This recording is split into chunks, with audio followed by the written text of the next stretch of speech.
If the moon was honeycombed, and there is some theoretical evidence to suggest that the mass could be honeycombed, in other words, really big caves throughout the mass of the moon, although there seems to be evidence that there is a solid core, a dense solid core.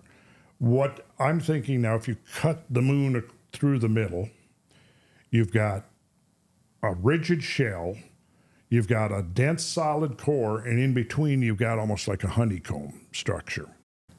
And I think that seems to be, at least the papers I've read and so forth, seems to be a model that could be most effectively representing the structure of the moon.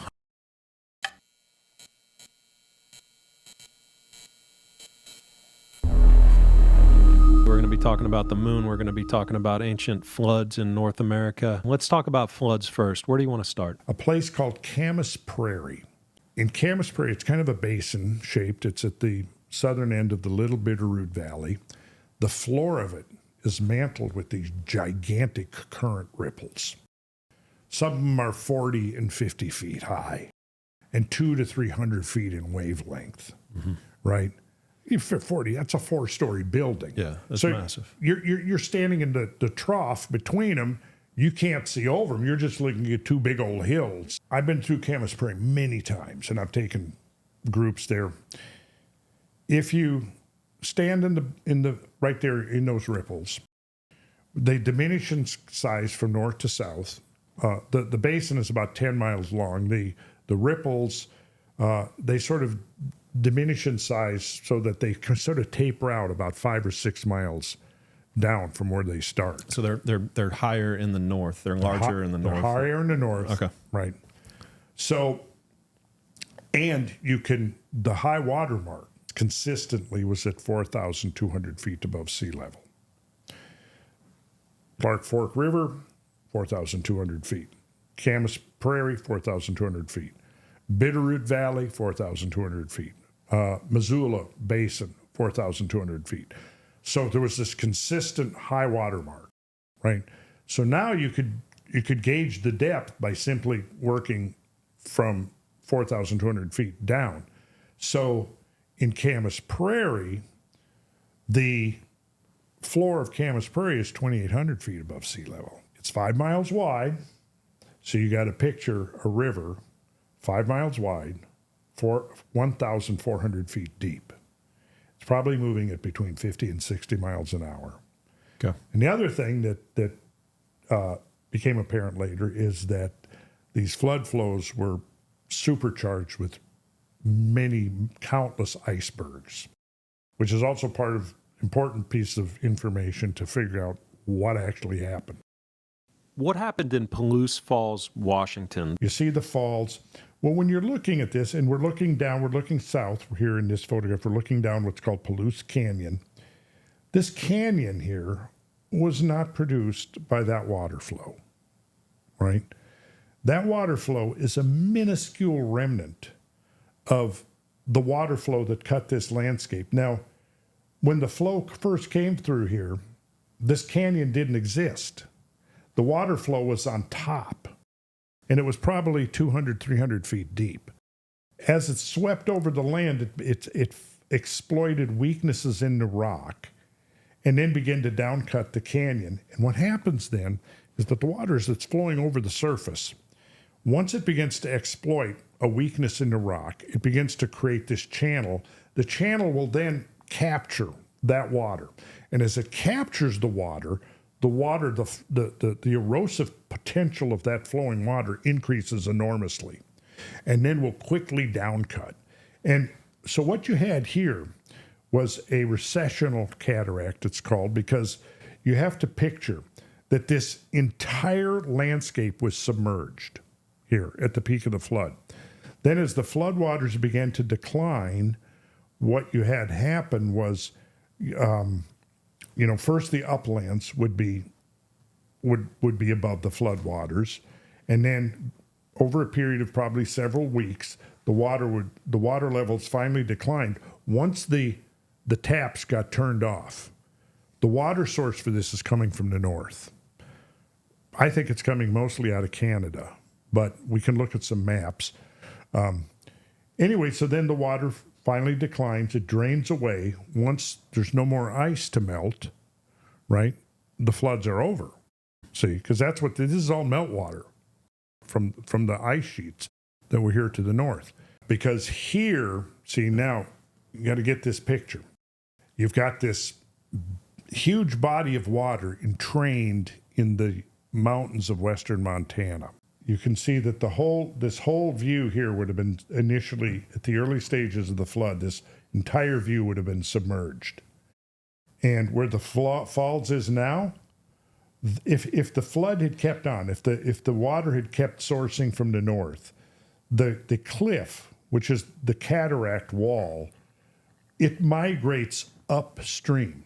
Does that make sense? Because as the water is pouring over, just like what's happening at Niagara Falls, but on a much, much slower rate. Sure, yeah. It's migrating upstream because the water is essentially, the sheer force of the water is pulling and plucking the rock off of the cliff face, which causes it to recede. Sure.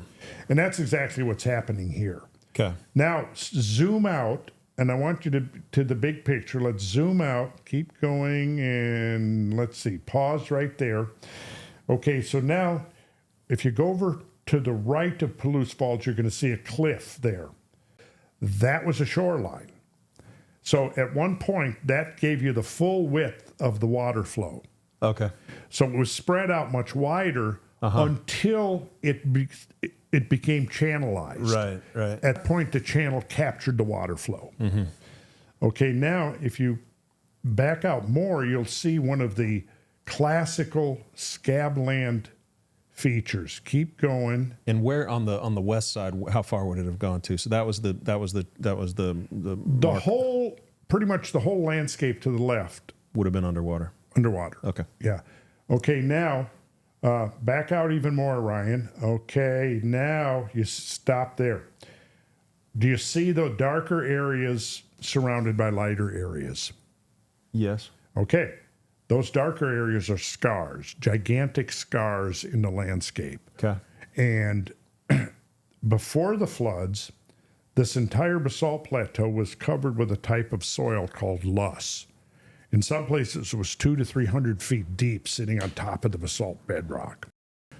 When those floods came from the north, the first thing they did was they swept away the 200 to 300 feet of loess. And that would have been caused by millions of years of vegetation and just growth of forest or growth of... No, it's not forests. Okay. Because we're east of the Cascades. So this is a semi-arid environment. Okay. So it was deposition probably by wind. The origin of this type of soil is still very controversial. Okay. Gotcha. And it's worth a whole discussion in itself because it's very interesting stuff. Yeah. It's very fertile. Now, remember I said that the final floods of basalt were between 6 and 7 million years ago. Mm-hmm. So it's only post that the loess would have been accumulating on top. Okay. So now you'll see that the darker areas are places where the loess topsoil has been washed away to expose the darker basalt underneath. Like the bedrock.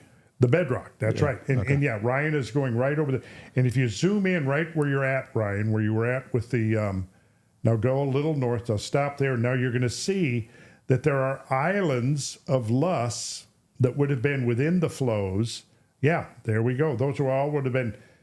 That's higher elevation that just didn't get touched by the water. Well, initially it was submerged. Okay. But again, the thickness of that is a couple of 200 feet. Now, that's where I got when I said that the water was about 200 feet deep. Uh-huh. It's because once it's gotten to the bedrock is about 200 feet lower than the original surface. Because look, you see against the horizon, you've got those truncated hills. Right. Okay, so that was a picture. Now we've got the bedrock exposed on the foreground. Mm-hmm. We've got the truncated hills, which is 200-foot thick loess topsoil. So what you actually have to visualize here is that this was like a huge river channel, and those were the banks of the river that we see over there against the horizon. For how long? How long was this on Well, the see, water? here's one of the interesting questions. And I'm guessing we're probably looking, see, there could have been multiple flows through here, but I think the primary flow was probably no more than a couple of weeks.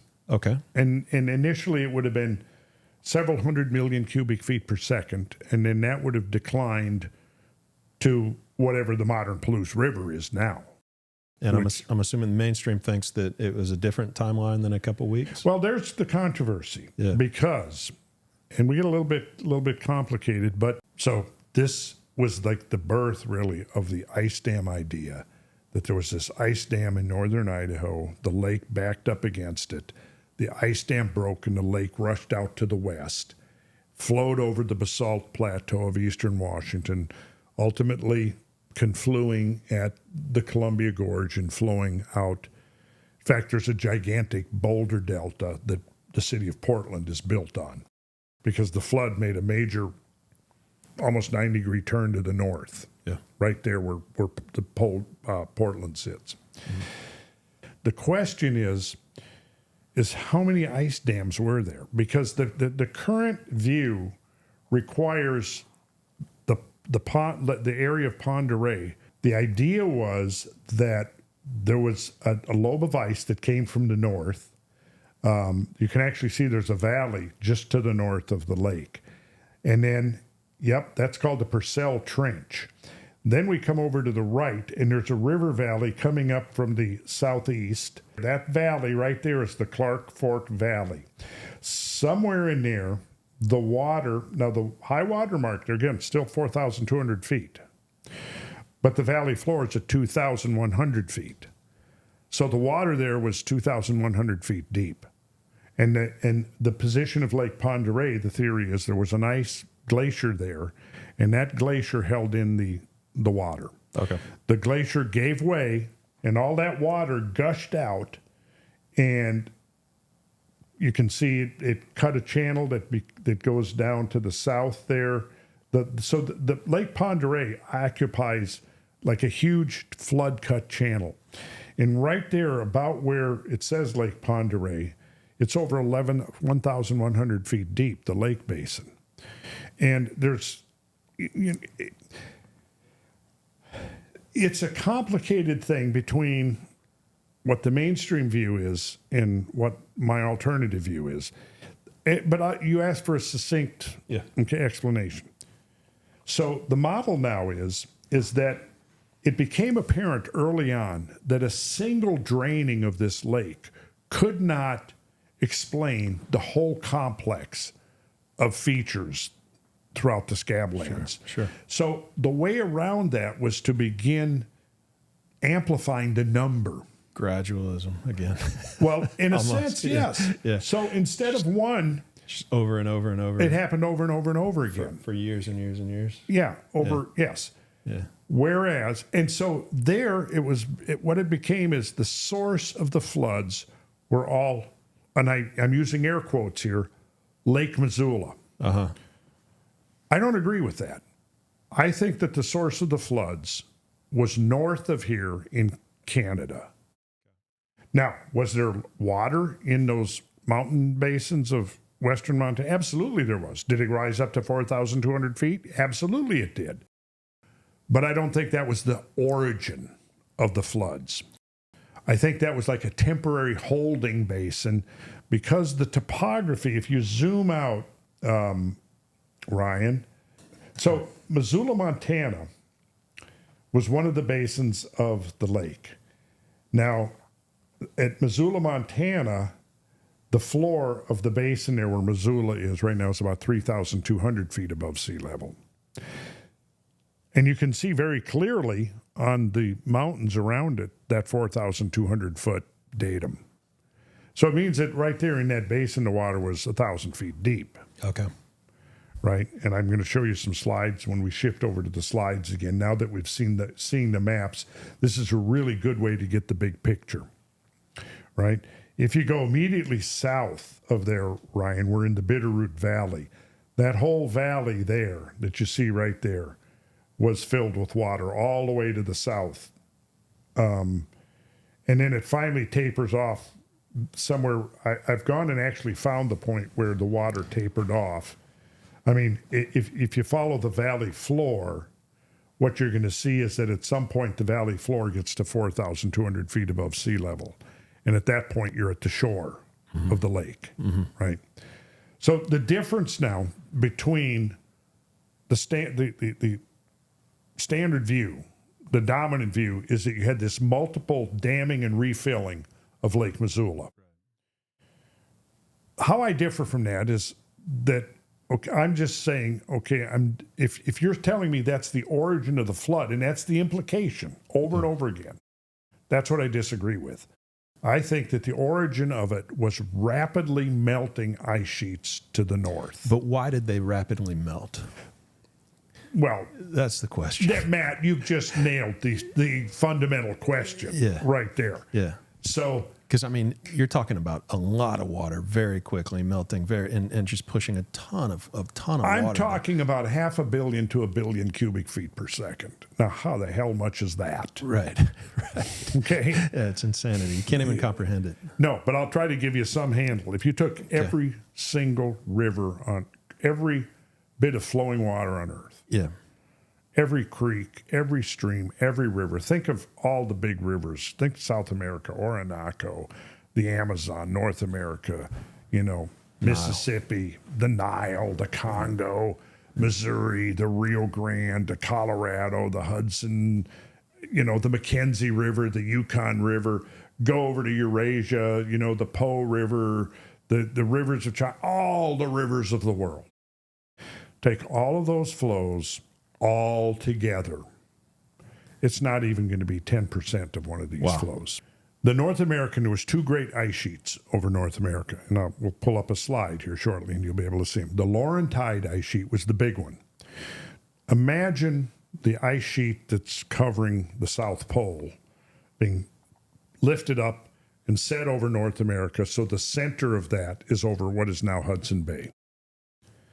Then imagine that we take the ice sheet over Greenland, pick that up, bring it over, and set that down over the Canadian Rockies, and it reaches from northern Washington up to Alaska. You now have 2 massive ice sheets that combined are about the same size as Antarctica and Greenland put together. Take another Greenland-sized ice sheet, or maybe even a little bigger, and set over northwestern Europe. Now you're talking about a whole lot of glacial ice. Over Hudson Bay area, it's probably a good 1.5 miles thick, 7,000, 8,000 feet thick. We've got to come up with a way of melting a whole lot of ice really fast.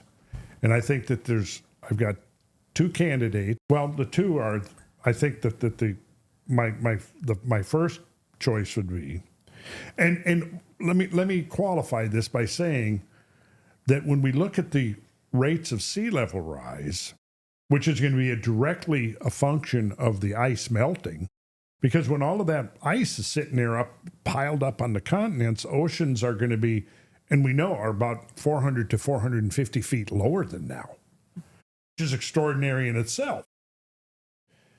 Well, so to get the ice there in the first place, where's that ice coming from? Well, it's water that's been evaporated from the oceans, precipitated out over land, and then it doesn't melt.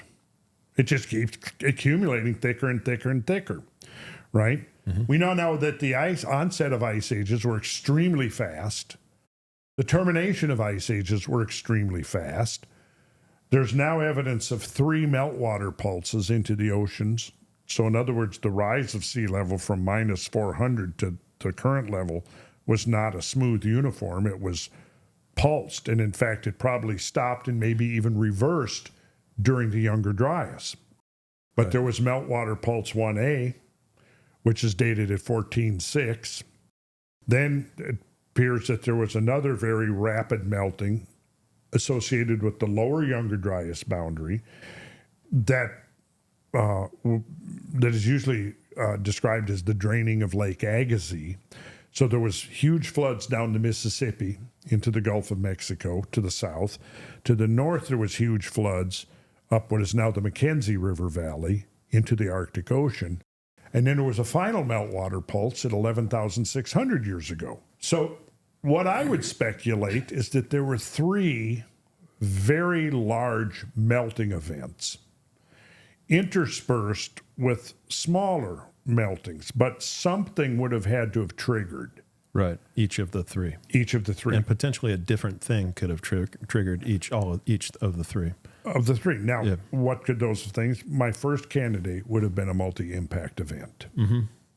Mm-hmm. And there is evidence from the lower Younger Dryas boundary that there was a major, some type of a impact event at just under 12,900 years ago. To an impact event to the ice itself? Well, see, that's the question. And I think that the answer to that is yes. I think that's what it's pointing us to. And, well, you know, we're talking about scientific ideas here that were decades evolving, not just in my own mind, but in the minds of others. It's very hard to try to, you know, compress that into a couple of hours. Now, if you and I were going to sit here and do 6 or 8 episodes, we could cover the gist of most of it. But so I think that to me, candidate number 1 impacts candidate number 2, the sun. Some of the stuff I've been researching now is interesting in that the infall of cometary mass into the chromosphere seems to be correlated with major instabilities in the sun, including coronal mass ejections and solar storms. Right. If that bears out, then where I would be going with this is I would be looking at an event that was much larger than simply, you know, like right now, the models of whatever happened here are pretty much confined to within that region of the planet. Right. I think we might need to consider that we're looking at something that actually is as wide as the solar system itself. And that we might be looking at like a perfect storm. I mean, there could have been impacts on Mars, on the moon, on Earth, into the sun that could have triggered instabilities in the sun that would have then had secondary consequences in the terms of massive solar storms and coronal mass ejection. Right. And this kind of then, to me, leads us into the work. I'm not that familiar with, what's his name again? I've been on his show. Who?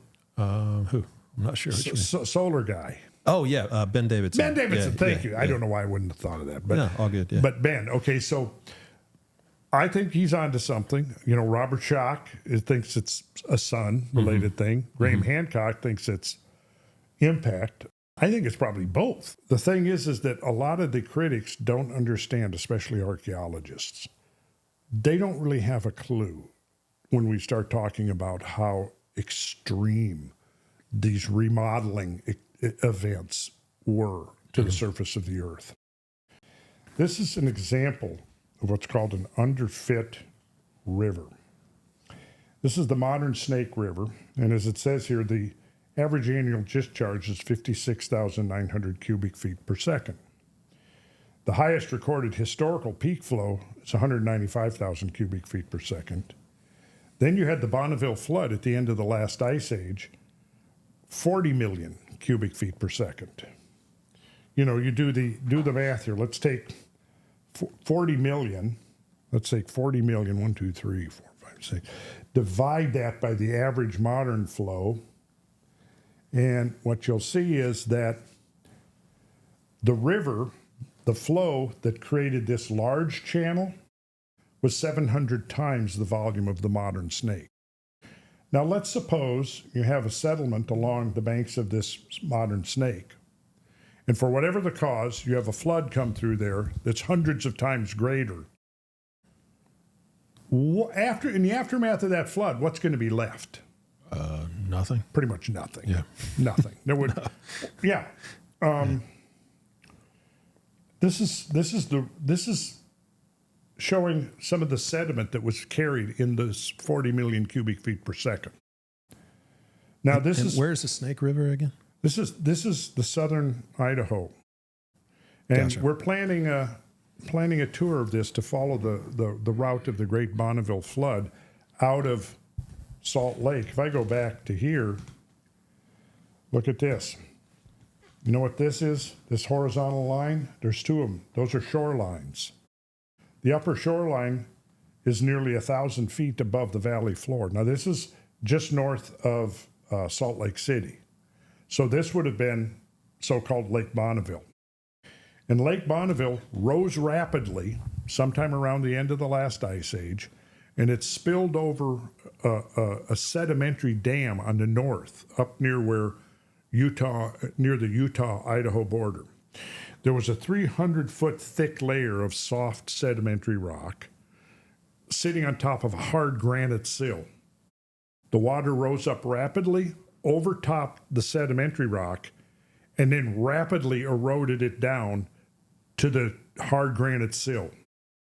So for about a year, the water of ancient Lake Bonneville was pouring through that opening until it stabilized on the granite sill. At that point, the waters of the Bonneville flood were turned off. What you can see here is the high water mark and then the down cutting to this level here. That's the story it has to tell. And then, once it stabilized against the hard granite sill, there was no outlet to the ocean.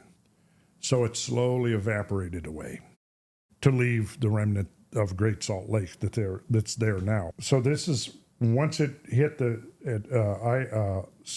Snake River Plain of southern Idaho, this is an example of what got left behind. And let's see, you can see me and somebody I'm traveling with out here. This is, think about this. This is, so as the water's rushing through a constriction, it's moving fast. Then if it opens into a basin, it shallows out and slows down.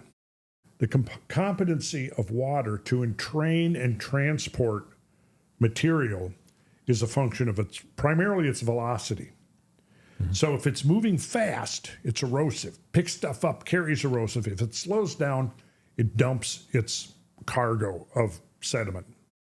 This is what happened here. This is where the Snake River Plain opened into a basin, dumped its cargo, and this is, you can see, this is what its cargo is right here. I mean, imagine the water flow, that's the sediment that's in the water. That's crazy. It is crazy. So all of that would have been within a bunch of like sand and dirt and sediment. Oh, yeah, yeah. We're not talking ice in this situation, right? In this situation, no. This is, see, and here's the thing. What is the chronological relationship between this flood and the Missoula flood? That's a very interesting question, which is probably not going to, probably not going to get into it in this discussion. But this shows you, I mean, the roundness of a rock is a function of its transport distance. Ultimately, it will get rounded off, and then if it keeps rolling and tumbling, it'll break up, and boulders will become gravel, and gravel will become sand, and so on. So I'm standing here. This is a 3-mile long, let's just say, flood-rolled boulders in the Snake River Canyon near Swan Falls. This is about 200 to 300 foot thick layer of giant boulders 3 miles long. Now, no modern flood is going to do this. And here you see, this was, as it says here, this is a current rippled sand deposited on the floodplain of the South Fork Peachtree Creek, near where I live after Hurricane Ivan flooding. The floodplain is now occupied by Medlock Park. It had been decades since any flood had overtopped the modern banks of the creek. And you can see current ripples. Now there's a ripple bar, 3 miles long, and you can see right here is a 3-story building to give you a sense of the scale. Ripples are 30 to 50 feet in height, 200 to 300 feet in wavelength, and the waters that came through here and deposited this were about 800 to 900 feet deep. So whatever was along the pre-flood banks of the river, it's gone. Ain't there now. And then, and humans all would have settled on rivers or coasts or whatever. Yeah. Now here's something that, like, we can. This stuff is showing up with LiDAR, Like who's going to settle in the middle of in the woods, in the forest with, ticks and bears and, Yeah. Right. Of course not. Now, this is what's called, you can call it an overfit channel or an underfit river.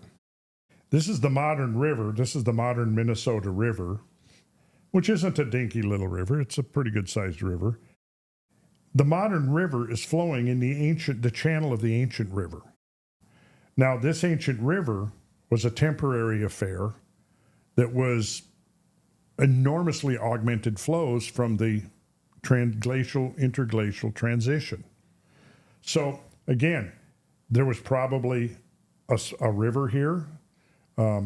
Then this flood came through, cut the huge channel. And you can see that these relict or fossil channels are all over North America. You can find them all over Europe. In fact, they're almost all over the place. And what you're seeing here is that over and over again, you've got the modern rivers are minuscule compared to the ancient rivers. And those ancient rivers were temporary affairs that were caused by these gigantic floods. So it wasn't just floods out in Washington State or even Montana. They were all over the continent. In fact, you can find evidence almost every river in North America at some point was carrying these gigantic discharges of water. So, and the farther you go south, the farther you go away from where the ice cap would have come down. Correct. The ice cap, if you look at the rivers that headed on the ice cap, now that would be Columbia River, not the Colorado, the Missouri River, the Mississippi River, the most well-known ones, the Hudson River, the Connecticut River, the Grand River in Michigan, all of those rivers, their heads were at the margin of the ice sheets. Now you come south of there, like the Rio Grande did not head on the glaciers. Yet the Rio Grande River shows evidence of enormous discharges at some point, which I would attribute to rainfall. I would attribute that as the number one most likely candidate would be prolonged rainfall lasting perhaps weeks, just overwhelming the watersheds. Which would have come from moisture in the atmosphere, from meteor impacts in the ocean, or from like what create? I mean, it had to have been moisture in the atmosphere. Then the question is, how did the moisture? How did it get there? Right. And again, my first thought would be impacts, because I think impacts are far more ubiquitous and frequent than previous models have estimated. For a number of reasons, leads me to think that. And then, the sun, for one thing, I'm still kind of in my infancy stage about learning about the sun and how the sun could do this. And the more I learn, the more I'm going to lean towards impact events, because the evidence now is just that impacts of things from space, that our planet is moving in space, and it's a whole lot more densely populated with stuff. And especially when you start talking about the breakup of comets. And here's the wheel of one full cycle of the great year. See, I think so here you can see the 12 signs of the zodiac, and here's the tempo. You see each of these is 2,160 years, and at the conclusion, it's 25,920 years. We're coming to the end of Pisces, right? And heading into Aries next, and Aquarius. I'm sorry. Yeah. So we're right kind of on this cusp right here there. of here's Pisces, here's Aquarius. And if you actually look at the star maps, it's going to be about another 300 years before the vernal equinox is actually in the star field of Aquarius. You cross that line in about 300 years? Well, we're right at that line. Yeah. But remember, the signs of the zodiac are artificial, if you want to call it that, equal divisions of the whole wheel. And if I go back to here, like you can see, each one is named after the constellation that was prominent in that part of the sky. But of course, the wheel has shifted where the constellations have not. And that shifting is because the vernal equinox is moving, and the vernal equinox is the 0 point right here. See, so here's Aries, and here's Pisces, and here's Aquarius. So Aries, Pisces, this would have been around 2,160 years ago. And now, in the last 2,160 years, this intersection has moved from here to here. But now, if you put the constellations up there in the sky, you'll see that, for example, Aries is a pretty small, in terms of its distribution in the sky, is pretty small compared to, say, Pisces, which is expanded over a long distance, right? So clearly, the vernal equinox is going to take longer to traverse the whole constellation of Pisces, star field of Pisces, than Aries. But the average of them, if we could dial that wheel back to about 2,500 years ago, the signs that take their name from the constellations and the constellations themselves would pretty much be lined up. And this right here shows these are events.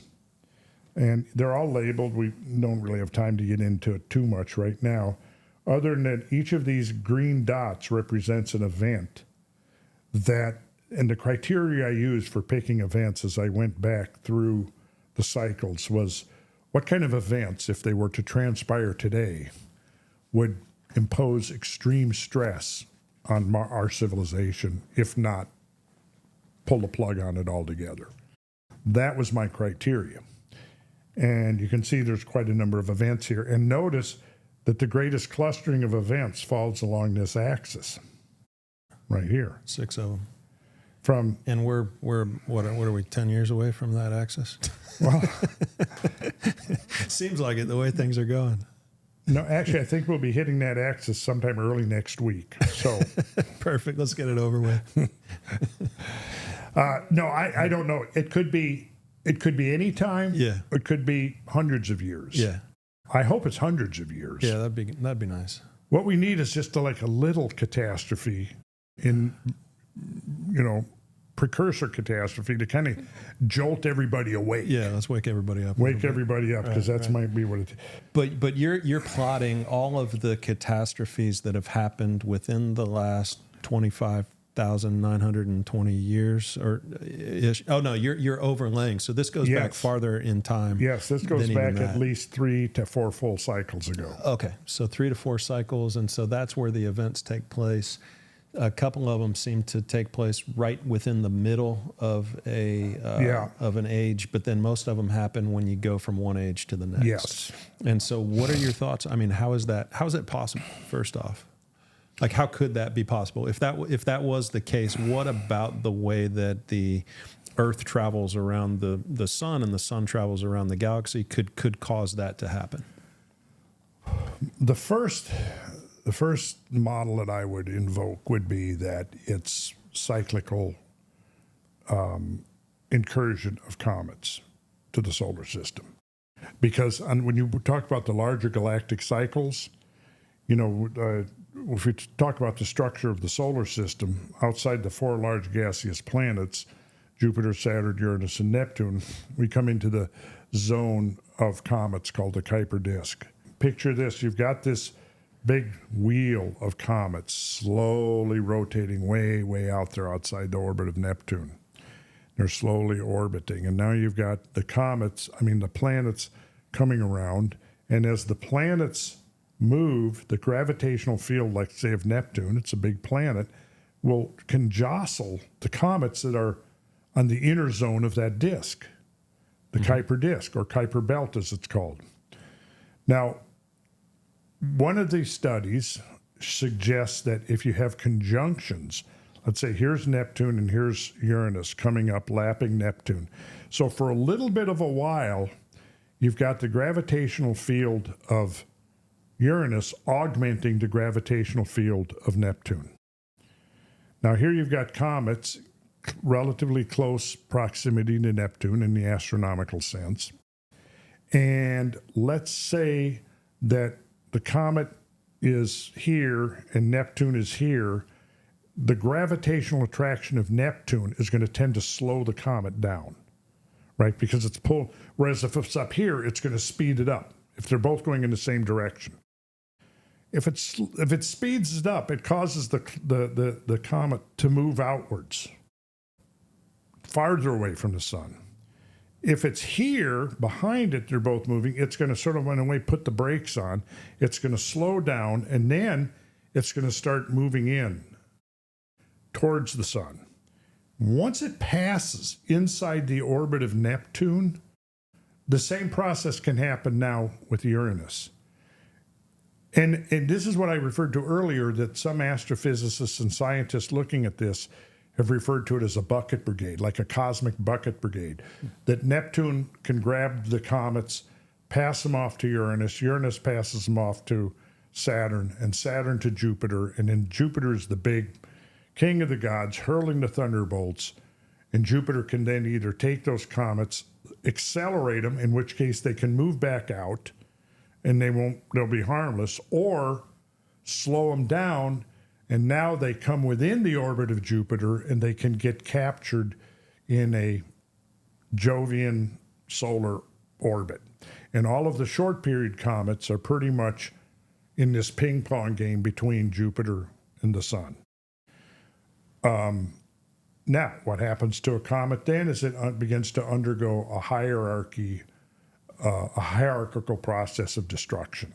It begins to outgas all the volatiles that are within the cometary nucleus. Then it begins to come apart. Why would the cycle that the Earth is on have anything to do with the gravitational pull that... Because all the planets' orbits are synchronized. And in fact, the numbers, the ratios of that synchronization are exactly the numbers that have come from the ancient traditions about cycles. So they're synchronized to the Earth's wobble on its... Yeah, for example, the orbit of Saturn is like within 99% plus of being 10,800 Earth days. Jupiter's same way. There's that 1080 again. Huh? Yeah. So the moon, the origin of the moon, I've kind of given up on that for the moment. The moon is definitely anomalous. Yeah. It's very difficult to explain. Yeah. Okay, so the moon, I mean, the first clue is the obvious one when anybody is paying attention to the moon quickly will observe that no matter what time of day or month or year you look at the moon, the same face of the moon is always facing the Earth. It's called one-to-one spin-orbit coupling. So the spin of the moon is coupled to its orbit. Now, if you ask a lot of people who, most people may have observed it, but have never really thought about it. Right. But then you suggest it. Here's what most people will say. If I go, have you ever noticed, if you go out and you start observing the moon, you always see, the so-called the man in the moon. You always see the same face, don't you? Yep. It's always facing us. Why is that? Well, I guess the moon doesn't rotate. No. Answer is wrong. Rotates once per orbit, right? It rotates once per orbit. Yeah. That's right. Its orbital period and its rotational period are exactly and precisely synchronized. And do we see that anywhere else in the solar system? We see it with the Martian moonlets Phobos and Deimos. But that's one moon? Two moons. Phobos and Deimos. Okay. Yes. Okay. Fear and Fear and Loathing. No, that's Las Vegas. Fear and Loathing. Yeah, that's different than the moon. Yeah. Okay, so they do, but see, they're very small. The secondaries, the satellites, are very small relative to the primary. Okay. They're also not circular. If you start getting enough mass together, it's eventually going to consolidate and assume the geometric form that requires the least amount of energy to maintain, which is a sphere. Now, if you have a very small, like an asteroid, it doesn't have to be spherical. I mean, it can be, long, it can be misshapen, right? The moon, though, has enough mass that it should have settled out to a homogeneous sphere. But it hasn't. That's the testimony of the moon with its face turned towards us at all times. If you had a homogeneous sphere, then Earth's gravity field would act upon that homogeneous sphere as if it was a singular point, right? And it would be free to rotate on any axis independent of Earth's gravity field. But it's not doing that, see? But you're saying that the mass of the moon, because it's not a perfect sphere, and that the mass is not directly in the middle of the moon. Correct. That is part of the reason why it's locked. Yes. Okay. It means that for somehow it's almost as if the mass of the moon is towards the outside of the moon rather than the moon's center of mass. We're assuming that if we go back 2,000, 3,000 years, it hasn't shifted around to where we're seeing the backside of the moon. You know, I avoid the question of the moon because I'm still trying to make sense out of it, because something's going on here. And we talked earlier about what this implies is it raises questions about the distribution of mass inside the moon. So the moon, the distribution of mass within the moon is uneven, and that's the only way that can cause it to be locked with the Earth and go around the Earth like it's going. And that's why the two moons of Mars are able to do the same thing, because Correct. they're not perfect spheres, and because they're not large enough, they don't have enough mass to collapse to a perfect sphere, and so Correct. and so they're doing the same thing. Yeah. Okay. That's it. Yes, Okay. exactly. Okay, but earlier you said the moon was not a perfect sphere. No. Does it bulge somewhere? It or- bulges. Okay. Yeah. In fact, it has a bulge that's, I believe, if I remember right, it's bulged somewhat towards the Earth. Oh, on one side. Yeah, on one side. Oh, okay. Okay, interesting. And that also is an anomaly because, again, the moon's mass is sufficient that it should settle out to this minimum energy requirement, which is a sphere. But it's not. But it has a bulge. And it also has a bulge. That's crazy. So Yeah. the mass should make the bulge go away. Yes. Yeah. It should. Huh. Wow. And yeah. And then the other thing is the shallow craters. Unless it was driven here by an alien civilization and created this water, when it got parked here to start your flooding. Well, again, I've avoided the question of the origin of the moon. Yeah. It's just I know. too out there. I mean, Yeah, I know. But let's for the sake of the outrageous hypothesis. Perfect. Yeah. Okay. Yeah. Let's assume that it's brought here. When, Yeah. from where, and by who? When did your flood happen? Well, the last flooding happened between 12 and 14. I think 14.6. I would say 11,600 to 14,600. Okay, so that may be by, when, but then of course the by who and from where is unknowable. You know. Yeah. What else is crazy about the moon? What else are some of the or were you going to go into anything else as it related to the distribution of mass within it? You had mentioned when we were talking a month or so ago about it being like a honeycomb as opposed to. Yes. Well, a honeycomb could explain the deficiency of mass, because think about this: the mass of the moon is only slightly more than the density of the moon is only slightly more than half the density of the Earth. Okay, so if you had a big giant ice cream scoop and you scooped out a spherical volume of the Earth, it would be almost twice as dense as the moon. Yet, because of the fact that the moon has this one-to-one spin orbit coupling, the fact that it doesn't matter how wide the craters get, they typically don't get more than 3 miles in depth, and the fact that you've got these gravity anomalies that seem to sit at the center of each Maria, all of that seems to suggest that the moon is an extremely rigid body, and that its mass, a lot of the mass, is towards the outside rather than the inside.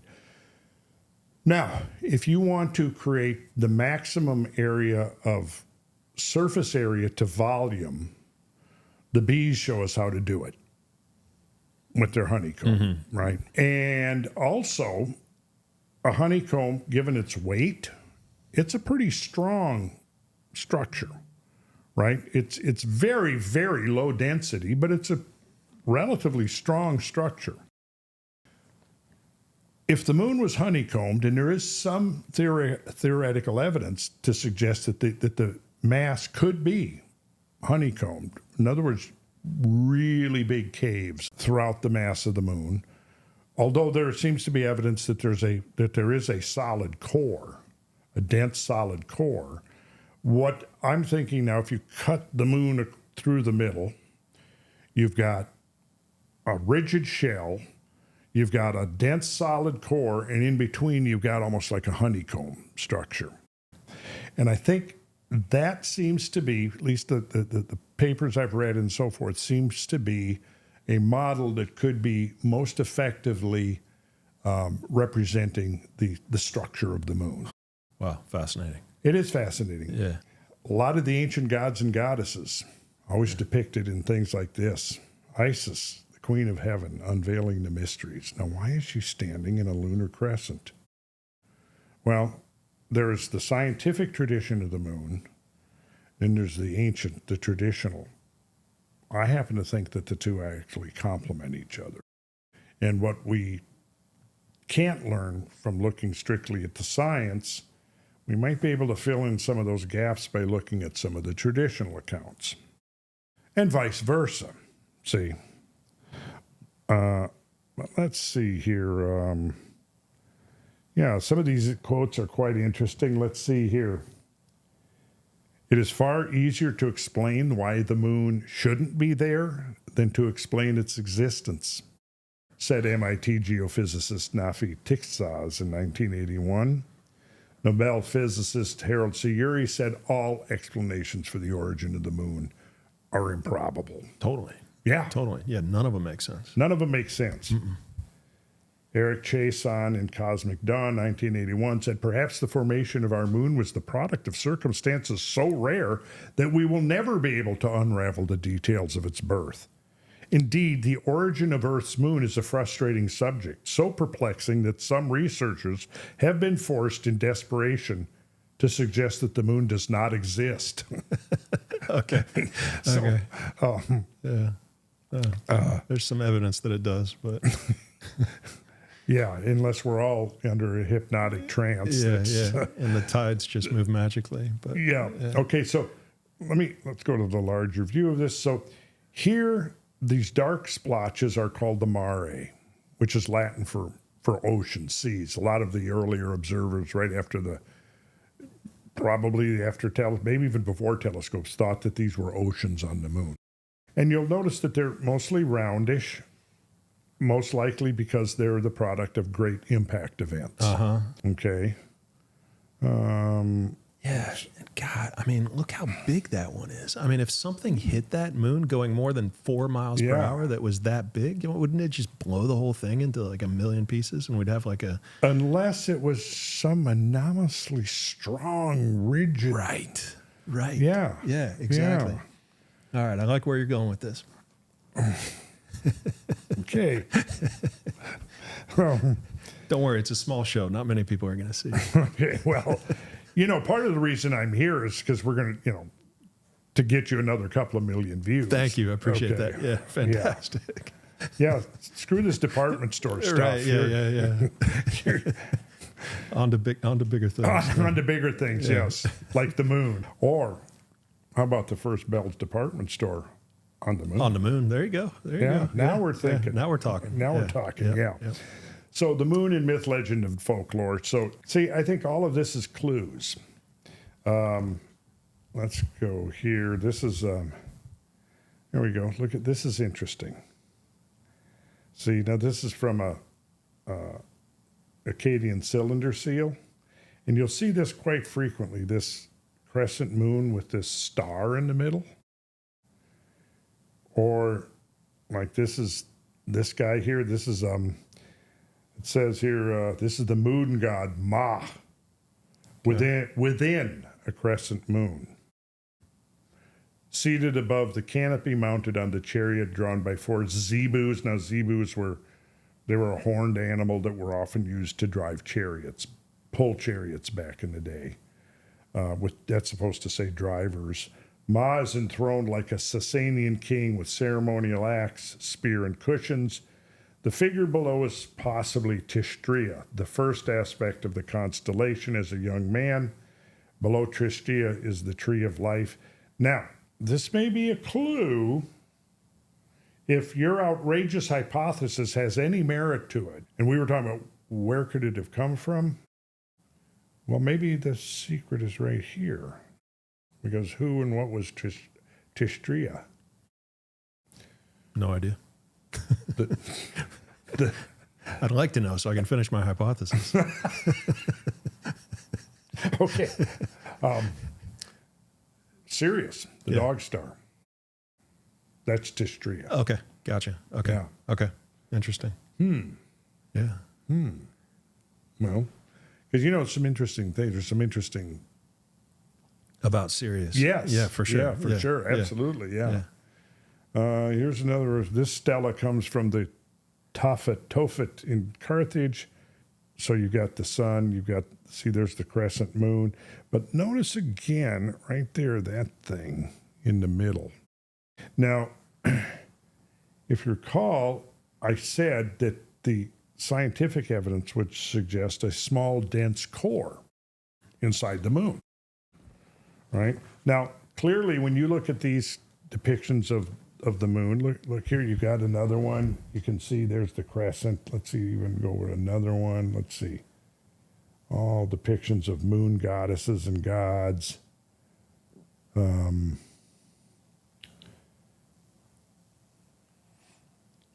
Okay, this is good because this is showing us Stonehenge that we were talking about earlier, which, interestingly, you notice since Stonehenge came up, you notice this alignment here to the midwinter minor and major moonrise. So this is a very interesting study by Alexander Thom. He was a Scottish engineer who spent many years surveying megalithic sites around the British Isles in Europe. And he wrote a whole book showing that they were constantly, repeatedly being used as lunar observatories, which raised the question, why were so many ancient people building these monuments to the moon and wanting to observe? You'll notice here, look at this. Here's Stonehenge, the larger one. Over here, you've got the most southerly moonrise, most northerly moonrise. So within this structure, they've got not only the limits of the moon's motion, the sun's motion as well. So here you got this huge structure, would have taken enormous amount of labor to construct. And it's, in a sense, an astronomical observatory where you can make very, very precise observations of the motions of the sun and the moon throughout the year, which again is not consistent with what you would expect hunter-gatherers needing to do, right, or even subsistence farmers. It said, well, this is how they could, tell the seasons when it was time to plant and so on. And, well, yes, that's true, but you can also do that with just a stick in the ground. So why are you going to be moving 20-ton stones all over the place and this? It just doesn't add up. It just doesn't add up. All right, this is Newark up in Ohio. You ever heard of that? Yeah. Matt? Yeah. Mm-hmm. Yeah. I think we're considering doing a monumental earthworks tour sometime, maybe in the fall. Okay, nice. To visit, and we'll be preceded by discussing the geometry and the astronomy and all of that. But this is the Newark Earthwork Complex, which was in its heyday an enormous complex. But the major axis of this is pointing to this position of the moon, which would be the maximum northern moonrise. Wow. Now look at this. This whole thing is laid out to make these extraordinarily accurate observations of the moon's 18.6-year cycle. Because remember when we were talking about the moon's orbit being tilted 5 degrees, and there's being these two nodal points that the sun has to be occupying in order to have an eclipse? Well, just like the precessional motion, the moon's orbit is not fixed with respect to the Earth's. It's moving. But it takes 18.6 years to make one full cycle. So they have enshrined that into this structure. Now, why the hell would they be doing that? When you look at this, it's huge. It's a huge complex of earthwork with millions of tons of earth that were moved. You ever been out to Chaco Canyon? Yes, I have actually. Okay, Yeah. Pueblo Bonito there has got an axis here that you can see right along here, and it lines up directly with the midpoint of the lunar cycle. So we find all over the world, this is Chimney Rock, and something very interesting happens here. When you're at, now this is a place you should check out. In fact, this coming year, this is going to happen. The major standstill of the moon path after 18 and a half years, which it does, there's a vantage point that is an ancient observatory up on this ridge here, that if you're in that position, you see the major standstill of the moon path through these two pinnacle stones. And it's apparently quite a sight to see. And so here they were able to actually look, minor standstill moon path, summer solstice sun path, and major standstill moon path. So they were up there on this ridge. This is presumably the Puebloan people who created the whole Chaco culture. They're up there making these observations on a regular basis, and then we're able to witness this 18.6 year cycle. Because you see where it says here, major standstill moon path. So as you're watching the moon, where it rises and sets throughout that course of that 18.6 year cycle, it's just like the sun. You know, in the summer solstice, it's as far north as it's going to get. It stands still, it reverses, and it comes back, and then goes to the south, and we get winter solstice. It stands still for a few days and then comes back. I did a whole live stream on the origins of Christmas and its connection with winter solstice, because if you're watching that sun, if you're in the northern hemisphere and you're watching the sun migrate to the south, slowing down, pausing, couple of days, stand still, starts coming back again. Now figure winter solstice is the 22nd, give it 3 days, and now to any observer you can see that now the sun or the light is returning. And so there were pagan origins of Christmas. The 25th was that of December is that day that corresponds when to an observer you can see that the sun is returning. And of course there were, of course the evidence suggests that Jesus wasn't even born on the 25th. You know who was born on the 25th, though, according to tradition, was the god Mithras. So that date was borrowed. And again, the symbolism surrounding Mithras is kind of associated with the same idea, the return of the light. So let's just speed through some of this. Let's see here. Yeah. Okay, the moon's origin. There is clearly more to lunar capture than simply bringing two planets close together in space. Unless the moon was slowed down somehow, it would immediately have moved away again at just the same rate at which it approached. Either there was a transfer of energy from one body to another from a distance, or else at least a third body must have been involved in taking away the energy excess. What would be the third body? Don't ask me, because I don't know. I probably would like to know. I mean, I lay awake most nights trying to imagine what that third body is, but not really. But unless it had the ability to drive itself around and place itself, then you would not need a third body. Well, as it says here, there was a scientific conference back in 1994 about the origins of the moon. And the outcome of that was the least favorite classic idea going into the conference was the capture hypothesis.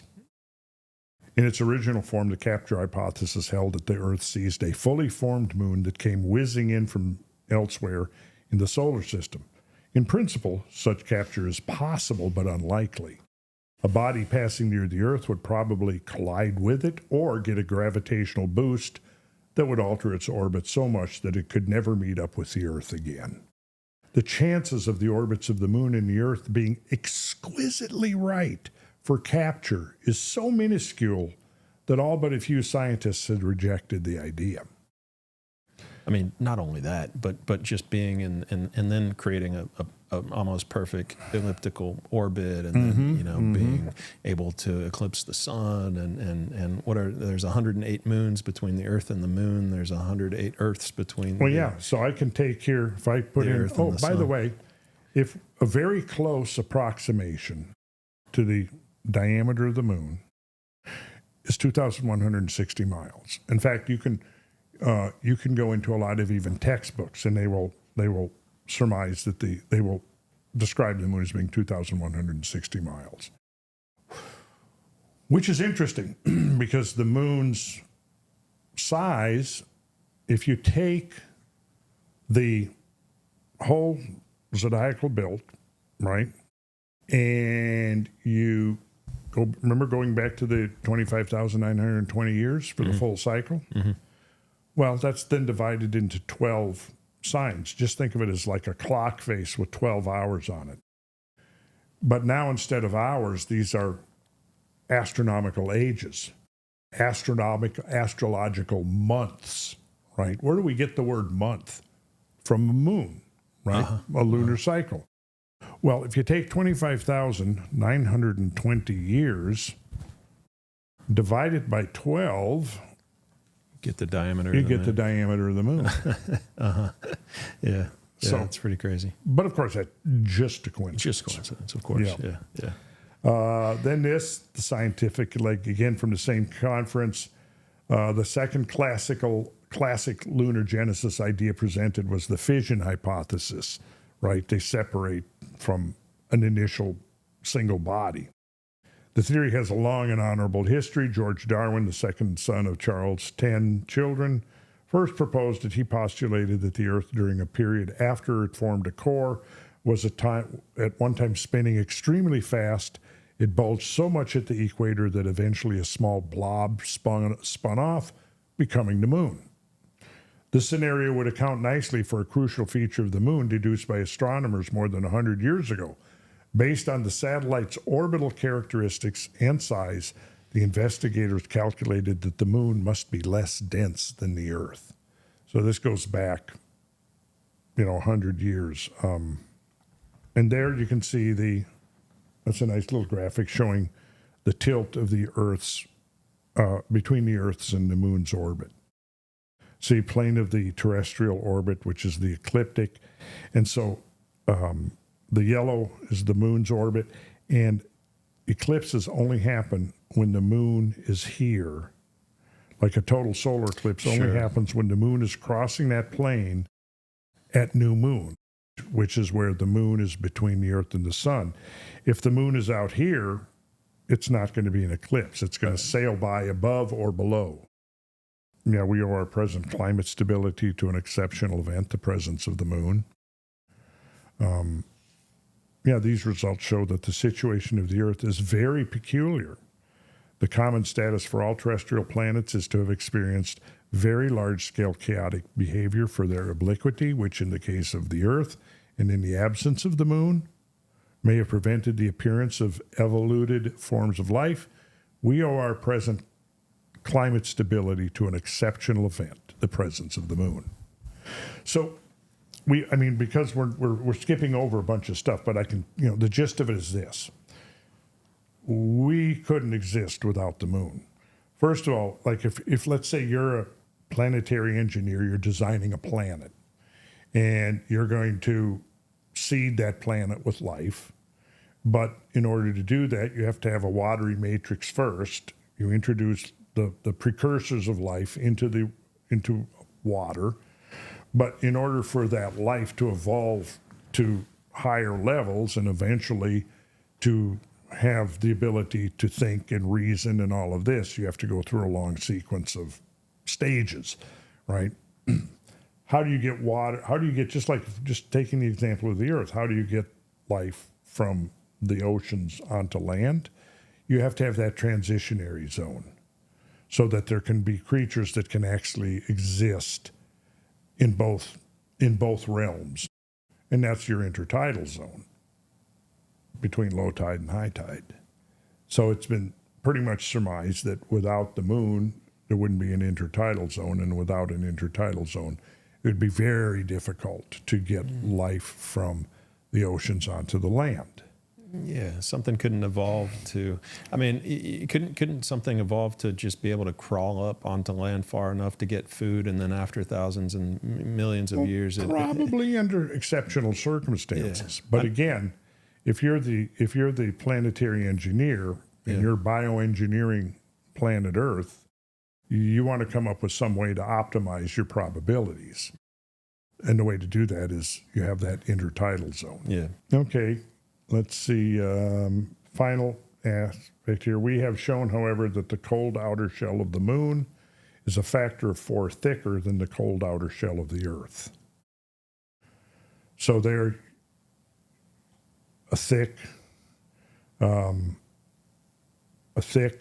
very rigid crust of the moon is essentially what the evidence shows. The other thing, the unusually high amounts of several refractory or high melting point metals, including titanium, zirconium, and yttrium. Now, so we send probes to the moon and expeditions to the moon. We gather moon rocks. We bring them back to Earth. We analyze them. And what we discover is that they're super rich in high refractory metals, which is exactly the kind of metals we use to build our spaceships to get to the moon in the first place.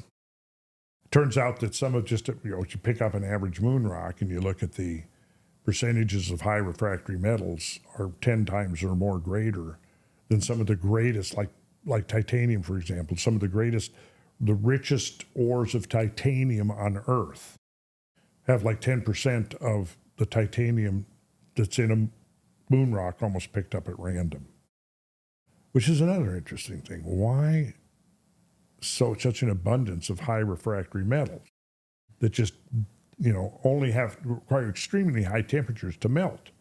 That's why titanium and these high refractory metals are being used in high performance aerospace industry metals, and so on. From comet impact, meteor impacts potentially, or we don't. Yeah, we just don't know. I don't know. Yeah. Or it was built, or it's metal, or it's got some metal shell, or something. Yeah, who knows? I guess those would be the only options, though. I think, right? Pretty much. So here, the number of craters on the moon is indeed immense. Those with diameters in excess of 1 kilometer are estimated to be more than 300,000 on its visible hemisphere, and to at least 1 million on its far side. Those smaller still number too many for any realistic estimate. There are 16 formations of the type enclosed within unbroken walls with diameters in excess of 200 kilometers, which is about 120 miles.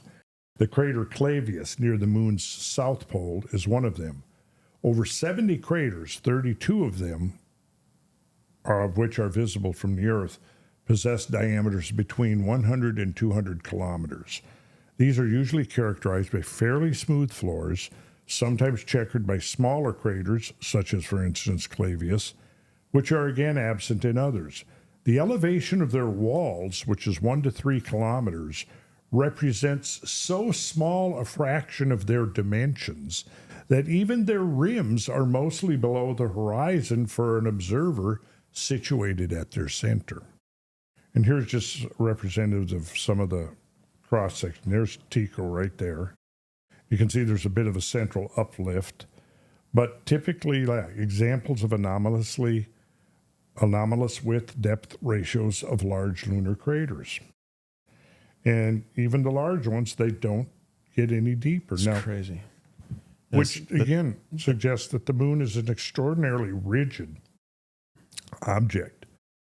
Now, there's your classic crater, 3/5 of a mile in diameter, 600 feet deep. And if you look at that ratio right there, that's your typical ratio. So 3/5 of a mile, if I put in 5,280, 3,200 feet, 3,000 feet. yeah, it's about a kilometer, so about 3,280. And if I divide that by 600, yeah, so it's 5.4, yeah, about 5, just say 5, yeah. So, and if you keep going with that, I mean, if you double that size, you would double the depth, roughly, of the crater. And that's what you see on the moon until you get about 2 miles deep. Right. And then what happens? It just, it doesn't, yeah. So there you can see it's just how ridiculously shallow. Well, just to summarize, here are some of the lunar characteristics and anomalies. The heavily cratered surface, the extensive maria, primarily on the near side, the overall low density, the one-to-one spin-orbit coupling, the presence of mass cons associated with the maria, extremely rigid crust, non-spherical distribution of matter, large craters disproportionately shallow, very slow decay of seismic vibrations. Which means the ringing. The ringing. That we've seen, yeah. Lunar transient phenomena.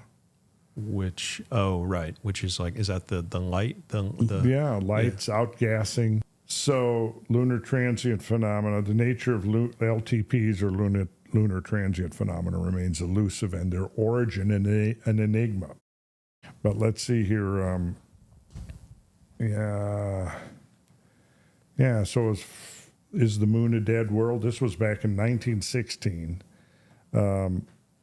They've been recording weird shit going on the moon for decades and decades and decades, right? Let's see. The Lynn was a crater. The evidence that the crater Lynn was prior to the year 1866, a 6-mile crater, very deep, visible under all illuminations, and that in that year it became invisible for some months, seemingly concealed by a fog or haze that hung over it. And upon clearing up, a much smaller crater was in its place, and surrounding it a white spot like a drop of whitewash on the dark sea floor. I don't know what that was, but it was an anomaly. So here's just some quotes from the scientific literature, right? The difference between the shape of the real moon and that of an ideal plastic moon indicates that the moon has great strength. The mean density presents a number of major problems. Well, because again, a low density object should be readily compressible to a homogeneous, radially symmetrical mass that would be free to rotate around any axis. A great deficiency of mass in the uppermost layers of the lunar globe. The lunar orbiter data has produced unexpected results. And those unexpected results are that very massive objects in certain locations at the surface of the moon.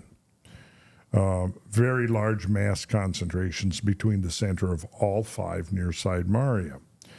And a spherical nickel-iron object about 100 kilometers in diameter would be a rough equivalent. A mass of this kind would crush its way to the center of the moon. But you've got something that, whatever it is, nobody knows what it is, but an analog for something that would have the same, because when lunar orbiters were going around the moon, they were actually deflected in this orbit by some enormous mass of something under the center of each of the maria.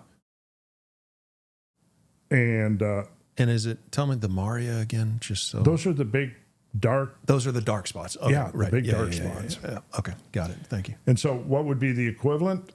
A spherical nickel-iron object about 100 kilometers or 60 miles in diameter. So let's think, what in the hell? 60 miles in diameter, something sitting right under the surface? What could that be? Right. No one knows. But it shouldn't exist. It should, something that much greater, it'd be, imagine you put like a lead bullet onto a bowl of Jell-O. What's going to happen? It's going to sink to the bottom, isn't it? Well, these mass cons should have sunk to the bottom. They should have gone all the way to the core of the moon, and then they If it came from a cosmic impact, you're saying it shouldn't be stuck on the shell. Correct. On the surface. Yeah. Interesting. Our initial assumption of a homogeneous moon cannot be true. There's a just drastic distinction between the different phases in the lunar interior. Again, every one of these are quotes. The moon is more like a hollow than a homogeneous sphere. It is as if the topography were massless and, in fact, might have enormous caves. The result will be a honeycomb of gigantic cavities. The structural strength of the rigid honeycomb crust, because that's how, in effect, the theory can be made to work, is that, remember what you said, if the could dent in, and I said that would be the elastic compression and decompression. Well, if you've got some rigid structure inside, right? In other words, it's not just a hollow object, but it's got this structural membrane, if you want to call it, inside the moon. That could suggest why it's not elastically responding to an impact. And then from the lunar anomalies, a peak on the crater's eastern wall was repeatedly flashing. One of them had the spectral signature of water. Multiple ones have had the spectral signature of water vapor. And if water vapor is coming from the moon's interior, this is serious. A spectrum of it showed the presence of carbon-containing gases, the emission spectrum of carbon vapor. The nature of lunar transient phenomena remains elusive in their origin, an enigma. So part of the lunar transient phenomena, flashes on the moon, outgassing that looked like it's water and carbon dioxide. Now, what do you associate water and carbon dioxide with? Earth. Sure. I mean, yeah. The biosphere. Carbon dioxide. Well, carbon dioxide is the catalyst for photosynthesis. Yeah, life, basically. Yeah. I mean, life more than, yeah. I mean, the whole thing. The Earth, the moon, us, the whole thing of life on Earth. And in fact, once you begin to understand it, you realize that the architecture of the solar system is exactly what it has to be for us to exist, right? I mean, even to the point now, the recognition that comets, which are almost certainly proving to be the major harbingers, delivery vehicles of life to Earth, without those four big outer planets, there would be no delivery of comets to the inner solar system. It's only because those masses and distances are exactly what they need to be that you set up this kind of, some scientists have referred to it as a bucket brigade, of handing off comets, and then ultimately Jupiter hurls the comets either back out or towards the sun. Not just the moon. Your point is kind of that it's not just the moon that's in the exact right place and doing the exact right thing and just impossibly just perfect and precise, and it's more than that. It's really the entire solar system that is. But how much of that argues for simulation theory? Do you put any stock into simulation theory? And then I really want to get back into your punchline on this. Well, I've kind of avoided that. Okay. I mean, I don't know where that takes us to. It may be just semantic, rather than, I mean, yeah, maybe we are a simulation, but what does that mean? I don't know.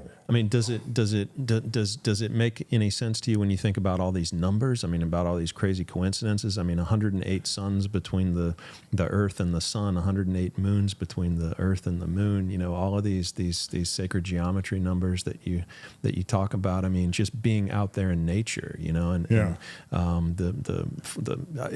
just all of it. I mean, does that math that's embedded in the nature of reality at all argue for that? And I don't know if it argues for that. It certainly does seem to argue for some kind of pattern or template of creation. When I was really just embarking upon sort of some of these quests, way back in the early 70s, I studied with a Brahmin priest and I studied with a Himalayan yogi, and I was initiated into certain traditions. And One of them was meditation, a meditation tradition that we use the mala beads.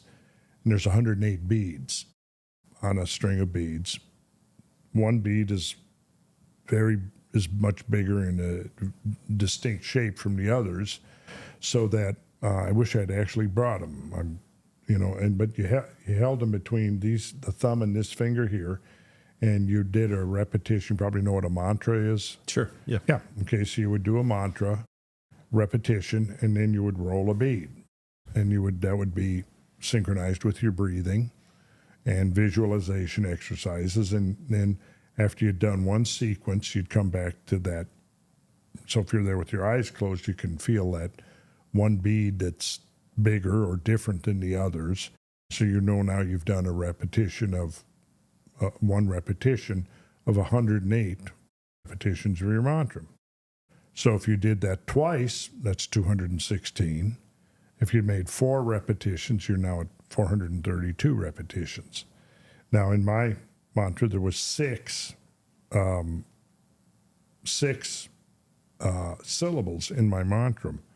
So if I did if I did 4 repetitions, there was then 432 times I repeated the mantra, and the total number of syllables was then 2,592.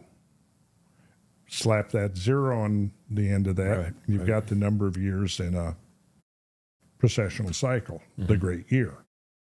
So does that suggest that possibly you're setting up some kind of rhythmical connection between scales of phenomena? If you're breathing a certain rate, you're doing these meditations and the repetitions of the mantra, and it's the same numbers coming up. I don't know, but it seems plausible. And when you're doing this, if you actually think of it, this is how I first got clued into the 108, is because I was meditating and it's having, visions of the moon and sun. And then one day I just was playing around and I took 108. I took the diameter of the sun using the number 864,000, which, and then I did that times 108, and I got 93,300,000. That's pretty much the distance between the Earth and the sun. And I thought, that's, wow, okay, so the moon, 2,160 times 108, and I got 233,000, and that's very, very close to the mean distance between the Earth and the moon. Yeah. So, there's a little bit of fudge factor in there, and the hardcore skeptic is going to dwell on that. But the point is, there would be a time, because it varies between the moon's distance. Apogee is about 252,000. Perigee is about 221,000. But in the moon's orbit, there will be, at some point, where it's precisely 108 times its own diameter. Yeah, for sure. I think that's the takeaway here. So your craziest speculation then on the moon? You're talking like came from Sirius, like breakaway civilization. What are we talking about? What's the? Well, there we're getting into the what actually was William R. Davis, the founder of geomorphology, was excoriating some of his colleagues back in the 1920s about being too restricted in their thinking. And he wrote this article, this famous paper called The Value of Outrageous Hypotheses. And so I think that, we have to be willing to look at outrageous hypotheses. For sure. And I would say the moon coming from Sirius certainly qualifies as an outrageous hypothesis. Yeah. It's about as outrageous as almost anything I could think of. Okay. So I'm trying to remain non-judgmental it's a daily practice. Okay. But it is a big hypothesis or, Yes. statement or whatever you want to call it. It is, yes. Yeah. So fascinating. Good stuff, Randall. It is good stuff. Yeah, really appreciate it. I guess, in terms of the ancient Egypt, you were able to check out some of these vessels that we've got here. You know. Well, not so much anything outside this, that again, this sort of buttresses the idea that they had some level of technological sophistication that we've forgotten. And this might just be sort of like the surface of what they were doing. This might be just the sort of a hint of what they were capable of.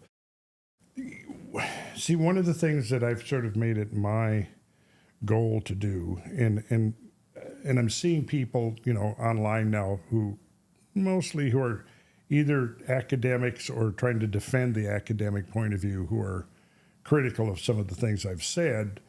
For example, not dissimilar to some of the attacks on Graham Hancock, and calling him a pseudo-archaeologist and all of that kind of stuff, because really all Graham is really doing is asking questions that presumably within the status quo framework, they're all answered. There's no questions. There might be, we might have to fill in a little here and a little there, but we basically got it all figured out. Right. I've got it all figured out. Pretty much. This is it. This is history. This is what went tens of thousands of years, and then here we are. Not this. But if we look at the models of life on Earth, the old model was this, and we're here, pinnacle of Darwinian evolution. But we know now that the real model of Earth is this. You got life rises, something happens, you have a mass extinction event, comes back up. We had the late Ordovician, the Permian Triassic, 95% of all life on Earth wiped out. We got the Terminal Cretaceous. We've got the Eocene, Oligocene. We've got the Jurassic extinction. There's like 6 massive extinctions and countless other extinction level events that we didn't even know how many there's going to end up being, because we're seeing, as we get greater and greater resolution of our knowledge of past events, it becomes more and more apparent that, there have been multiple interruptions of life. I think that as we get more sophisticated in our understanding of our own history, we're going to realize that civilization has followed a similar path. And then when you think about the fact that, modern human skeletons, which would imply modern human beings, are, dating to 180, maybe even 200,000 years old. We don't know how old they're going to get before, brings us back to some profound mysteries, like really, where was the first modern human? And when you look at if you figure 200,000 years for modern humans, it's about 7,000 generations. And in that time span, this planet has gone through some enormous changes. 4 major glacial, interglacial cycles, which brings us back to what we started this conversation with, this idea of the cyclicity that the ancients were very much. I think that there's a lot of evidence now to support that there have been these cycles of major global change, and which powerfully affected our ancestors and resulted in them encoding all of this knowledge to some extent or another into mythology and the legends and stories and so on. But I think it goes further than that, because think about this. Now, we're in the Holocene. The Holocene dates at 11,600. It coincides with the upper Younger Dryas boundary. We also know that there was an extreme spasm of warming right at 11,600, which seems to fit with the massive influx of melted glaciers into the oceans, a rapid pulse of sea level rise. Now, if we go back to the Ice Age, and in fact, one of my critics recently posted things that, well, if we look at modern or cities that have arisen historical times, and they all start on like in river valleys. It's oftentimes at the confluence of rivers or where rivers run into the sea. And of course, if you go back in the Ice Age, sea levels are 400 feet lower. What does that do to the coastlines? Takes them out. Takes them out, yeah. Moves them seaward. Off of Florida, I mean, look at the Florida was more than twice as wide, the peninsula, than it is now. If you were a society, if you were a settlement of people living during the Ice Age, prime habitable real estate is going to be along coastlines of the world. And that's going to give you access to the marine ecologies if you're fishing. So here's Hale-Bopp as an example of a comet. Yeah. And then here's what's happening. This is a typical what happens at the end of the life cycle of a comet. Hubble watches Comet Atlas disintegrate into more than 24 pieces. Comet 332P in process of fragmentation. Now, once a nucleus fully fragments, you might have 1 million pieces. Literally 1 million pieces or more. And every one of those pieces could cause damage. Are you familiar with the Tunguska event of 1908? Yes. Yes. Mm-hmm. That could have been one comet nucleus disintegrating could produce thousands and thousands of Tunguska-sized objects. Okay. Right? That was an airburst over Siberia. Yeah. Airburst over Siberia. Mm-hmm. Mm-hmm. It's good. You got that. It was an airburst, not a ground impact, but an airburst. Right.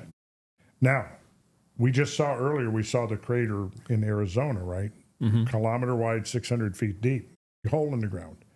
It's going to persist for tens of thousands, hundreds of thousands of years. And we're going to be able to come back afterwards and count craters and go, okay, this is how many times the Earth has been impacted. We've been able to identify and count nearly 200 craters. Well, is that a fair and accurate estimation of how many times the Earth has had cosmic encounters? No, it isn't. Not even close. Because in fact, when you look at that, first of all, it's not evenly distributed over the surface of the Earth. It's clustered in places where there's greater habitation, more potential for people to discover it. But most of them are on land. We know now that we don't know how many, but there's craters under Antarctica. Yeah, isn't there like a massive crater under Antarctica? Yes, there is. Can you talk about that for a second? Because that thing, and then come back, because that thing's like well, it's big. It probably, I think if I recall right, it had a lake in it. There's under the ice. Under the ice. Yeah. Under the ice, yes. Mm-hmm. And so what does that argue for? Does that argue anything? I mean, that it impacted when Antarctica was... No, I think it impacted before Antarctica had ice. Had ice. And then filled with water created life. I mean, there's all kinds of aquatic life in that. Yeah. And then it would have frozen over. It would have frozen on top of it. Yeah. And does that argue that Antarctica was in a different location then? Yes, obviously. I would think so. Yeah, yeah. And is there evidence for that, or is that like pseudoscience? No. I mean, Gondwana land, Pangaea. Okay, so we're going all the way back to when the continents were in a different place. Yes. I guess I'm more asking about like crustal locking and. Well, we can go back to a period called the Eemian, which lasted from 116 to 129,000 years ago. The Eemian was considerably warmer than now. The evidence suggests that the Greenland ice sheet shrank to not much more than half the size it is now. It shrunk enough so that there was, like, rather than one big ice mass, there was just two domes. So you could have theoretically traveled from the west coast of Greenland to the east coast without encountering ice. Mm-hmm. So the ice was that much diminished 120,000 years ago, right? Likewise, they're just beginning to figure out how diminished the Antarctic ice sheet was during that period. Because for one thing, sea levels, some of the evidence suggests that during that period, sea levels were more than 30 feet higher than now.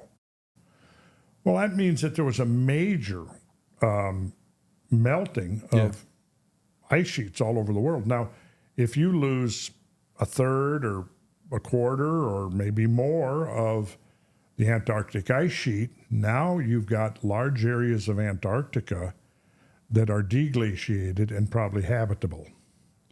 Just like you can go back to 900 AD to about 1300 AD, and the west coast of Greenland was being farmed by Scandinavians in areas that are now permafrost, right? The Eemian, and that would have been during the medieval warm epoch. The Eemian was way warmer than the medieval warm period. So I have an idea that perhaps if we consider our modern civilization, it's taken basically, you could argue, well, we got here, it took us 300 years, since the very beginning, the scientific enlightenment, and then the industrial revolution. It's maybe taken us to get from where we were almost all agrarian, all even, hunter-gatherers, subsistence farmers, to get to this. Right. Let's be generous and say 3 centuries, right? Out of 10,000 years. Now, if we look at, or 11,600 if we want to be precise, but if we look at the period from the end of the glaciers, when did the glaciers finally melt away? Because sea levels during the medieval warm period were higher than now by several feet. So picture this now. Current sea level, late glacial maximum sea level, 400 feet lower. Ice sheets start melting, sea levels rise. Around 7,000 years ago, they hit the modern level. And then they went up another 5 to 8 to 10 feet from now. Then they went back down and went lower than now by several feet. Then, around 200 years ago, they started coming back up again to the modern level, right?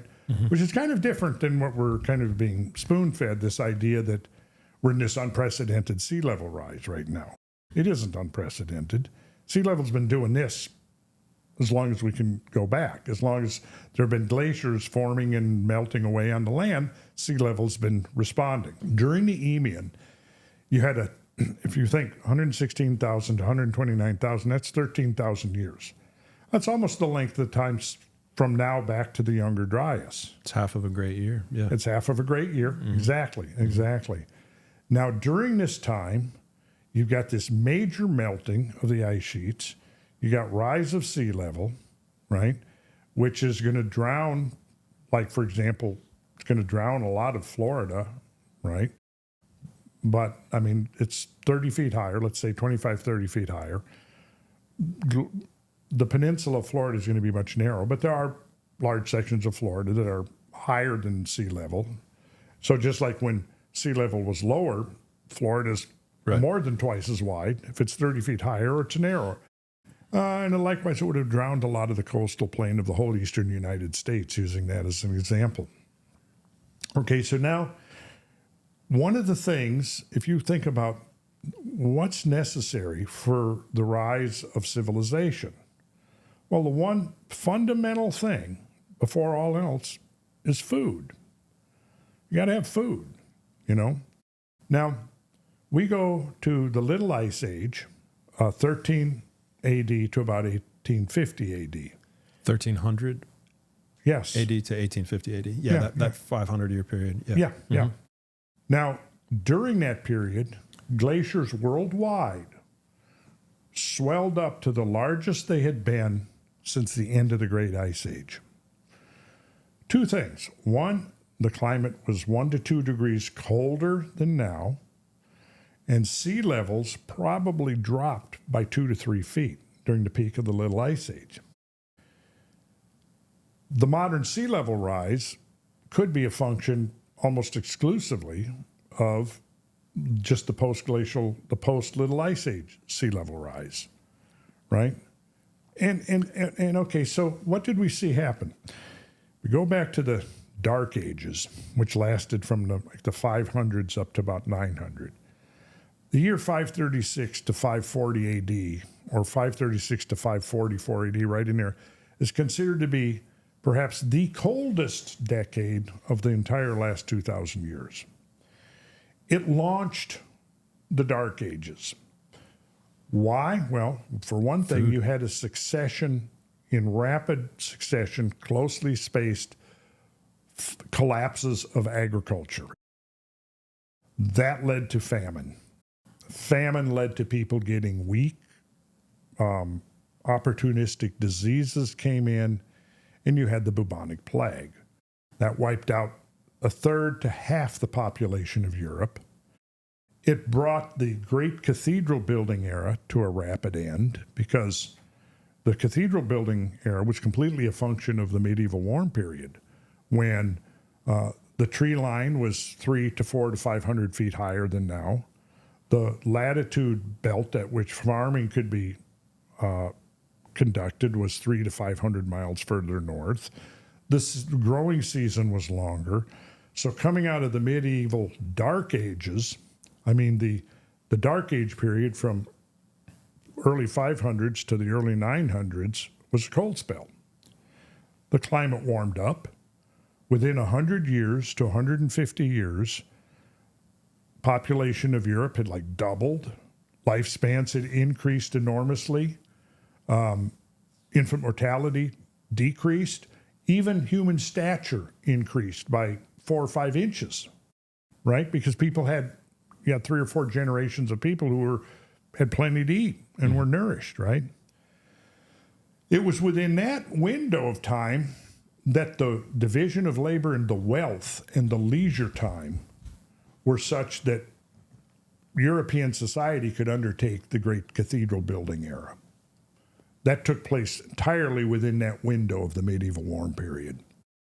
When the medieval warm period came to a sudden end over about 2 to 3 decades between late 1200s and early 1300s, it led to this whole succession of agricultural failures, which led ultimately to the bubonic plague. Just like the cold spell from 536 to 544 AD led to the Justinian plague. That was the final coup de grace that brought the curtain down on the remnants of the Roman Empire, right? Now, if we go back to the Eemian, 116 to 129,000 years ago, you got this 13,000-year period that was even warmer than the early Holocene climatic optimum, which lasted from roughly 6,000 to 9,000 or 10,000 years ago, when sea levels were 5, 6, 7, 8 feet higher than now. You had this long growing season. It's almost as if nature gave life this reprieve after the long, cold, bitter cold of the late glacial maximum. Sea levels were still rising at 9,000 years ago, so coastlines hadn't stabilized. They didn't stabilize really till about between 6,000 and 7,000 years ago, which is interesting because you couldn't have a coastal city if sea levels are still rising. Once sea levels stabilize, now you can start settled communities there. Plus, as sea levels are rising, it's drowning the coastal shelves, and you've got this spawning of this whole new marine ecologies that would have been easily exploitable because they would have been very prolific. And now you have a period, like if you go back and you read the origins of agriculture, 9 to 10,000 years ago. First cities, 7 to 10,000 years ago, right? Dispersion of languages, 8 to 10,000 years ago. Domestication of animals, 8 to 10,000 years ago. Should we be totally adverse to the possibility that what we're seeing there is actually a reboot as much as the first? No, I think we need to be open to that idea and consider that as a testable hypothesis. But now let's go back to the Eemian again. The Eemian is a period of even warmer times. Glaciers have shrunk back. You've probably got huge swaths of land, Greenland and so on, that is now habitable, right? You've got, with the shrinkage of the glaciers, of course, you're losing real estate because of the rising sea levels, but you're gaining, Canada, for example, a lot of Canada was probably more like the central United States, right? In terms of its warmth, of its growing season and all of that. So when I look back to this Eemian, I'm thinking, okay, here we had this 10, 12, 13,000 year warm spell, comparable to our Holocene. That's what it's usually compared to. Even warmer than Holocene.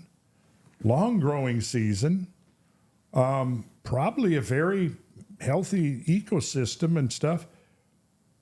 And you go, okay, over that period of time, how many generations of humans were there? And really, to me, the challenge becomes, the more I think about it, okay, we've seen that in the last 10,000 years, we've had probably, 3 or 4 or 5 attempts at civilization. We can see we're talking about the Old Kingdom, the Bronze Age still trying collapse. today. We're still trying. What we see, though, is the Holocene is a sort of a record of aborted attempts. We get so far, something comes along, we're interrupted, we have to go back, we lose a few centuries or a millennium, we have to start over again. Maybe not all the way back to zero, but it's a setback nonetheless, right? Now you got 12 or 13,000 years during the Eemian. To me, the challenge is, okay, how is it that we must have had abundant food? We must have had abundant growing seasons. There must have been abundant leisure time.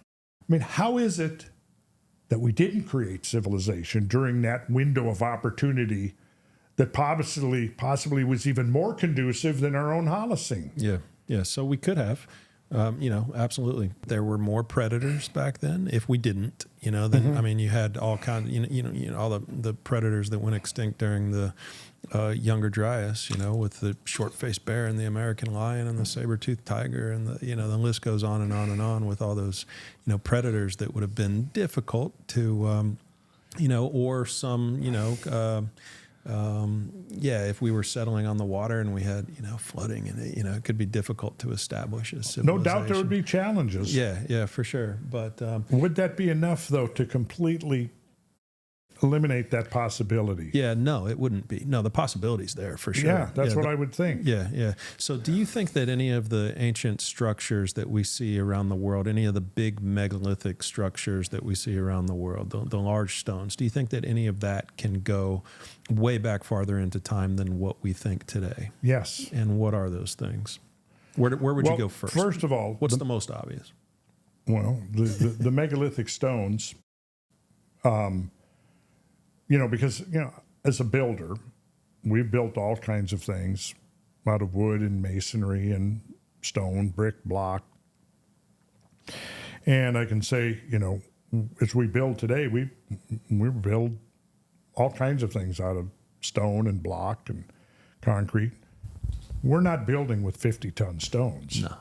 Why are we not? Well, first of all, it would be totally not economical, right? We build with, you see stone buildings all over the place. They may be 100 pounds, maybe 150 pounds. That's it. We're not building with 10-ton, 50-ton, 100-ton stones. Well, I know that if we do have large loads, like, say, a large steel girder, we've got big old cranes to pick them up. A girder could weigh 10 tons, and we're picking up, moving it into place, right? But we're not quarrying 20 or 30 or 40-ton stones and moving them.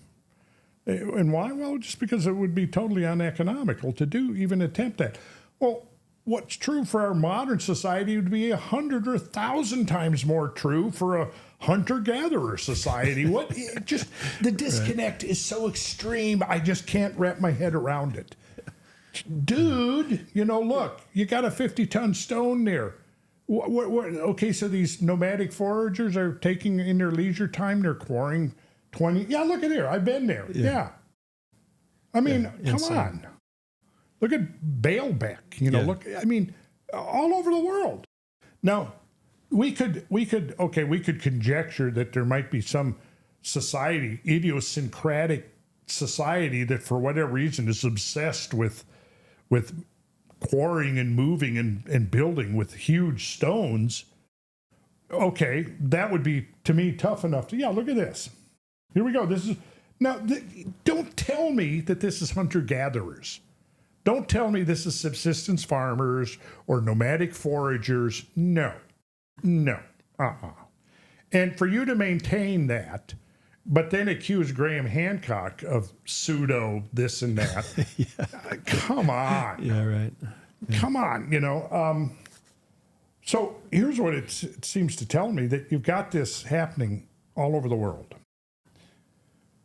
Well, okay, like what that tells me that, okay, we can't attribute it. They're all going to be like obsessively trying to build with big stones. That makes zero sense. However, if they had a technology to move stones like that, but of course, then where did that technology come from?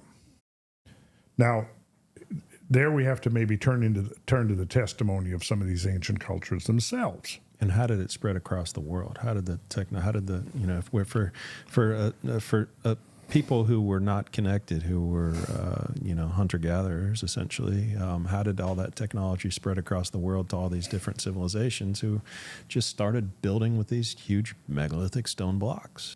I think it's testimony that they had some means of doing this. And then you now raise the next essential question: how? And again, if we turn to the testimony of some of the ancient cultures themselves, what do we learn? Okay, so the great work. This is the 3rd millennium BC. Yeah. This is some of the things that happened, all within a 2-century window, right? The construction of massive megalithic structures and earthworks in British Isles and Northwest Europe. The building of the pyramids of Giza and other large, and not necessarily the Pyramid of Khufu. I'm not convinced that that's Old Kingdom, that it may have been earlier. But there was a whole bunch of building. The Great Pyramid. Yeah. Yeah. Mm-hmm. There was a whole bunch of building that did go on in that century or two, that same window. Giza and other large-scale Egyptian works. The construction of the great urban complexes of the Indus Valley.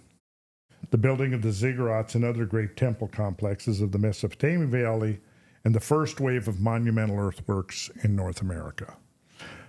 All of this is going on simultaneously. But is it really? Well, yeah, it pretty much has to be. I mean, yeah, because none of this happened over 10 or 20 years. I mean, you're looking at a century or two of... No, I know, but could any of those structures be older? Oh, absolutely, yes. Yeah. Some of them could be older. And there probably was some of them older. But at the same time, it's pretty well confirmed that there was a bunch of activity at that time. Yeah. Okay. Now, this is 3rd millennium BC. Then we come to 1200 AD, jumping forward. As I said, the flowering of the Gothic in Europe, which lasted about a century and a half. The construction of pyramids and vast temple complexes in Central and South America, the final wave of them. The vast temple complexes in Southeast Asia, Cambodia, Thailand, Laos, etc., Indochina, that area, and the final construction phase of massive stone and earthwork complexes in North America, such as the Hopewell and the Anasazi. So, again, you have this century and a half. It's like in all of these places, if we were able to get in an airplane and fly around, we'd go to Europe. They're building 80 of these gigantic Gothic cathedrals, beautiful Chartres, Amiens, Reims, Leon, Notre Dame, right? Then we go down to Central America and South America, and we see they're building a bunch of step pyramids and temples down there, same time, right? Then we go to Indochina, Vietnam, Laos, Cambodia. Guess what? They're building the, Bacheng, Angkor Thom, built 108 towers, right? The final construction phase of massive stone and earthwork complexes in North America, like the Anasazi out in the, mostly in New Mexico, Chaco Canyon, all of that. That's when that was going on. So we go visit these different places, and it's almost as if there was a period of quiescence, not a whole lot was going on, and then all of a sudden, in these different places, people are just going crazy building stuff, right? When you begin to look at some of these things, like you wouldn't think that an earthwork complex in North America, what's that got to do with a pyramid in Central America or Gothic in Europe? Well, the outer expression is very diverse, but underlying that, there's a template, and it's the same template. The geometry, the orientation, the astronomy, the sighting methodology, it's the same. How is that explainable? Same thing if we go back to here, right? I showed you just a few examples. The orientation to the moon, to the equinoxes.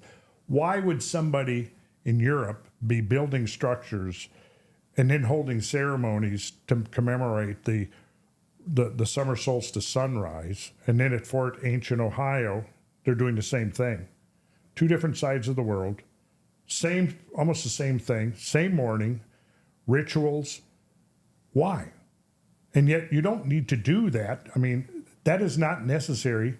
We had a lot of farmers doing very well in the 1900s without building big complexes like that. You don't need that to know when to plant and when to sow. Like I said, a stick in the ground. We could take that mic stand right there, set it in a field, draw a circle around it, and we could create a calendar. So what's the answer? Well, I don't know for sure, but we could say this. So here's an engineer, Christian O'Brien, wrote this book, The Megalithic Odyssey, and he's quoting this guy, Perot, who I quote here. He says, now we can view the Mesopotamian basin in all its splendor. It is becoming clear that this flame, which blazed up so suddenly in the Middle East and shed so wide a light, was kindled at several points, each with its own nuance and distinctive luster. Susa, Lagash, Uruk, Ashnunak, Assur, Nineveh, Mari, all alike were centers whose civilization advanced from strength to strength until at last, thanks to the genius of the few and the boldness of the many, there was wrought forth as in an alchemist's crucible a prodigious many-sided art. So I got that underlined because it suggests to me the genius of the few. Who would the few have been if there really was a few? Well, then Christian O'Brien, he's talking about this. Parrott was writing of a period that covered the first half of the third millennium BC, and it is unlikely to be a coincidence that this period also saw the development of the Egyptian pyramids, from the first brick-built structure of the step pyramids at Saqqara, about 2850 BC, to the gargantuan stone structure of the Great Pyramid some 2 centuries later. The building of the older ziggurats of the Mesopotamian Valley, the building in Britain of the giant earthworks of Avebury and Silbury Hill, the first stages of Stonehenge, the construction of the astronomical complex of stone circles and giant cairns at Bodmin Moor. After millennia of quiet evolution, the civilization of man was suddenly on the march. And the intriguing question arises as to whether Egypt, Sumer, and Britain have a common heritage from this period. And then he goes on to say, and might be a hint, the most consistent of all traditions concerns the civilizing and teaching of primitive peoples by a group of itinerant sages, the orally transmitted tales of which have the same flavor from Central America to the Persian Gulf, from North America to Japan, and from Europe to Oceania. Who are they? Well, there's your question. Yeah. I mean, that's the question. That's the Who question. are they? Yeah. If we establish this as a testable hypothesis, how would we determine? I don't know exactly. Yeah. But we find, again, like he's saying, there's a consistency of the accounts. I would speculate. Now, here's if I had to speculate. Yeah. If you were going to now pressure me, Yes. until I finally caved in, Matt. Yeah, you can't leave until you answer this question with pure speculation. I would speculate. And I think it's speculation based upon a not completely untenable idea that we talked a little bit about catastrophes. Now, suppose we knew that within the next 10 years, 20 years, 30 years, whatever, we see a giant comet coming in, breaking up, and we start using orbital elements and, high-speed computers, and you know what? We're going to encounter, in 25 years, we're going to encounter a swarm of debris. from this broken comet. Yeah. What do we do? Well, you dig underground in Darankuyu and under Saqqara. And There's one. Yeah. Well, okay. Yeah. And the rest of the okay. people go live in the moon. See, now this, to some people, that would be a totally far-fetched idea. But as we sit here right now talking, there are astronomers and people out there working at NASA that are proposing we should do exactly that. Mm-hmm. Okay? So now, let's say we have a catastrophe. Like Plato says, if you read your Plato, he talks about this very explicitly, how basically you're now talking about a reset, a major reset. So what happened during the Gothic period when we were able to build the cathedrals? Well, in the period between 500, 600, 700, 800 AD, we didn't have the manpower to undertake that. When the medieval period came, when we had abundant agriculture and plenty of food, like I said, population of Europe more than doubled within a century. We've now got a labor force, right? Now, let's say as a builder, I'm here and I've got these plans for this incredible house. But I don't have a team. I don't have anybody to build it. Well, now let's say for whatever reason, there's a bunch of babies born and 20 years later, they're all strapping young people. And I say, look what I've got. Let's build this thing. Right? Well, and so we proceed to undertake building this amazing house or whatever it is. Is it possible that this reference here to itinerant sages, is it possible, and this again is purely conjecture, right? Is it possible that there were two classes of survivors? Those who survived by the luck of the draw, they happened to be in the right place at the right time. They didn't get swept away by the floods or burned up in the fires of impact or the solar flares or whatever it might have been. And there was somebody else, another group, that survived because they planned to survive. And just like going back to the legend of Enoch, right? The legend of Enoch is that there was antediluvian patriarchs, essentially. Enoch knew that the disaster was coming, created this underground time capsule, this place of refuge where he stored the scientific and technical knowledge of his world because he knew the world was going to get destroyed. Now, is this so outlandish that we cannot even begin to consider it as a possibility that there may have, because we know that catastrophes are real. They happen. We know that the extent of these catastrophes were such that if they were to happen again today, if the Younger Dryas event was to happen today, well, this would be a major reset. It would mean the collapse of civilization. For sure. And we would have to essentially start over again. If we were able to retain some of that, some of our current knowledge, how to build an engine, how to build a computer, how to, if we the principles of alternating current electricity, whatever it happened to be, well, then we would be able to probably recover faster than if we had to start all over and then relearn everything. Well, let's suppose back during the pre-Younger Dryas, there was some group of somebodies who said, yeah, looks like there could be something. We don't know that the catastrophe is going to be global. We don't know how severe it's going to be because we're talking about something that there's a big wiggle factor in there. We could get pummeled 3 or 4 times. It could be really pretty severe, but we'd recover within a generation or two, or it might be really severe, and our recovery time is going to be centuries, if not millennia. So we are going to preserve as much as we can. And then at the point where the population has gotten viable again, we could now share that knowledge. And how do we do that? Well, if they know astronomy, they know how to build a ship, they can navigate the globe. That's not so far-fetched. Right. I mean, we know that humans were populating islands 50,000 years ago. So if they were populating islands 50,000 years ago, they had some kind of navigational and seafaring skills. So, I mean, what I'm getting at here is I'm not proposing any of this as dogma, but what I'm saying is that these are all ideas that are not so far-fetched that they're not worthy of consideration.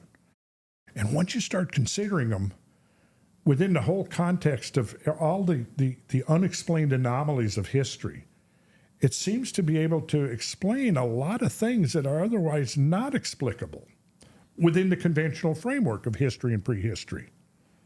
And I think that's where we need to be moving and thinking about that. Love it. Yeah, that makes sense. Final quote from Christian O'Brien. The sages burst on the prehistoric scene fully born. As it were, they had no antecedents. They entered from the wings of every stage on which they were recorded without any whisper of their world beyond the stage door. The only nebulous comments we have are out of nowhere and out of the heavens. Unhappily, their direct participation in the play is limited. They only come in on Act 1, and their departure is as sudden as their arrival. But as the curtain rises on Act 2, the play comes to life.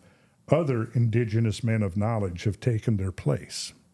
So they've passed on. Here's a technical knowledge. Here's electricity. Here's how you use these forces of nature. All right, you've served an apprenticeship. We're leaving you on your own. You've graduated. So long. Adios. Farewell. We may come back to visit you from time to time, but here you go. Flight, the science of flight, or whatever. So UFOs, or how does that factor into this? Are we talking about advanced people? Are we talking what are we? Well, breakaway civilization. We talking about Yeah, I heard somebody. George Howard was mentioning that, and somebody was ridiculing him for that. Yeah, of course. But I wouldn't be surprised if that very same person is totally willing to suspend all credibility when it comes to thinking, oh well, these might be aliens from another star system. Which, hey, maybe. I can't say any final answers, but a breakaway civilization, why is that so bizarre? To me, isn't it just as bizarre to assume that we moderns have been around for 200,000 years and never, never figured any of this out? And, again, when we turn to the ancient literature, it's full of stuff. You've heard of the Vimanas from the Mahabharata? Flying machines. The Vajra. The Vajra appears to be a device for the control of plasma energy. And that's where I think we could possibly be going, is that... And where we have been, potentially. And where we have been, yes. Mm-hmm. Yes. Yeah, some of the UFO videos, that thing over Iraq that looks, what do they call it, like a jellyfish UFO or something, and they can't tell what it is. It's kind of transparent, but kind of not transparent. That looks like it could be plasma to me. I mean, it looks like it could just be a ball of plasma. And then they got one in, Puerto Rico that goes into the water, breaks into two pieces, comes out of the water, at very high rapid speeds. And I had the Scientific Coalition for UAP Study founders on, and we were talking about that when they investigated that one thoroughly, and it's very suspicious. Very. I mean, there's no answer to it, I guess. Right. So how does plasma energy? What do you what evidence do you think that there is today that humans have in our distant past, at any point in our past, understood how to harness plasma energy? Well, the thing I've looked into most is some of what appears to be technological descriptions.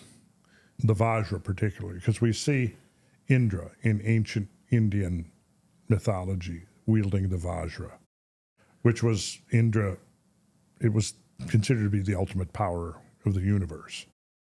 Then we find the tradition of the Vajra going from Indra to Mitra in Persia. Mitra wielding the Vajra. Then from Mitra to Zeus. Zeus wielding the Vajra. From Zeus to Mithras. Mithras wielding the Vajra. And although by this time it's and then in Tibet we find the Buddha wielding the Dorje. But it's basically the same thing. It's an instrument of cosmic power. And we go, okay, so I'm reading the literature, I'm reading the myths, And worldwide, the myths talk about great floods. And now I've satisfied myself after 30 to 35 years of reading the science papers, doing the field investigation, talking to dozens and dozens of geologists and so forth, that the floods were real. That behind the myths and legends, there really were these gigantic hydraulic events. That if you had an event that involved 500 million cubic feet per second and you were lucky enough to survive, well, you're not going to be able to look over to the next hill and go, hey, over there, this got over. No. You're going to look around and the world that you knew is gone. It's not there anymore. It's wiped out. If it hasn't been washed away, it's now buried under 200 or 300 feet of sediment and rubbly boulders. It's gone. And I would like to show, when I see the Flint Dibble, well, why haven't we found the pottery? Yeah. Well, okay, let me show you an outcrop that's 500 feet thick of broken, gravelly rubble that we know is 14,000 years old, and you tell me that you know for certain there's no pottery in there? Right. Have you ever looked? No, you haven't. Has any archaeologist ever looked? No, you haven't. You're looking at cultural horizons. You're not even looking at what might have happened 15 or 20,000 years ago. So don't tell me don't declare categorically that there's no pottery or anything there. However, to me, it's not even a matter of pottery. It's a matter of, look, there's so many anomalies in the conventional historical accounts. And at some point, you got to stop and say, time out. We need to reconsider some of our models of ancient history. But it seems that they're more committed to the maintenance of this dogma than they are to asking questions, which is supposed to be the fundamental process of science. You ask questions. And Graham Hancock, he's asking questions, but he's getting crucified for asking questions. If you listen to Ancient Apocalypse and or his writings, I've known Graham for 10 years now and read all his books. I've had hours-long discussion with him, traveled with him in the field. I know what he's out there. He's asking questions. There are things that don't add up, right? And we're justified in that. If you ask these questions here, you're not allowed. If you ask these questions, well, you're a pseudo-archaeologist. Mm-hmm. Just come on, man. You read the criticisms of Ancient Apocalypse. That's crazy. I worked through 10 of them, taking copious notes, copying. I did a whole 30-page essay on that where I quoted from 10 different, from journalists, from archaeologists. They're all reading from the same script. Where are you coming up with this racism and white supremacy and what? And you guys are supposed to, you're the credible scientists that we're supposed to believe? Excuse me, Yeah, it's frustrating. It is frustrating, but it's all part of, I think, you got to control the historical narrative because you can. And some of those. That's why it's dangerous because it challenges their narrative. It challenges narrative. Yeah. I mean, I've got in that essay that I wrote, which I'm going to be posting on my website sometime very soon. I've got quotes where they're saying, well, if you believe these kinds of conspiracy theories from Graham Hancock, why you might believe that doctors of the World Health Organization are lying to you. Right. You might believe, whatever. You might believe this, or you might believe politicians. That's one of the actual quotes. You might believe politicians are lying to you if you believe this. And all I had to do was read that quote, and I'm like, okay, I totally get what this is about now. Yeah. Yeah, no, it's a great conversation. And I mean, so I get it's just some of the ancient structures around the world just don't make any sense. But could plasma technology potentially explain some of what we see with the walls in South America that we have no idea how they're built? I think so. Yeah. I think so. And don't ask me yet how. I'm still learning, but already I'm seeing the potential, that under certain applications, the thrust of the plasma in confined systems, in confined geometries, almost seems to have an anti-gravity effect. Yeah, okay.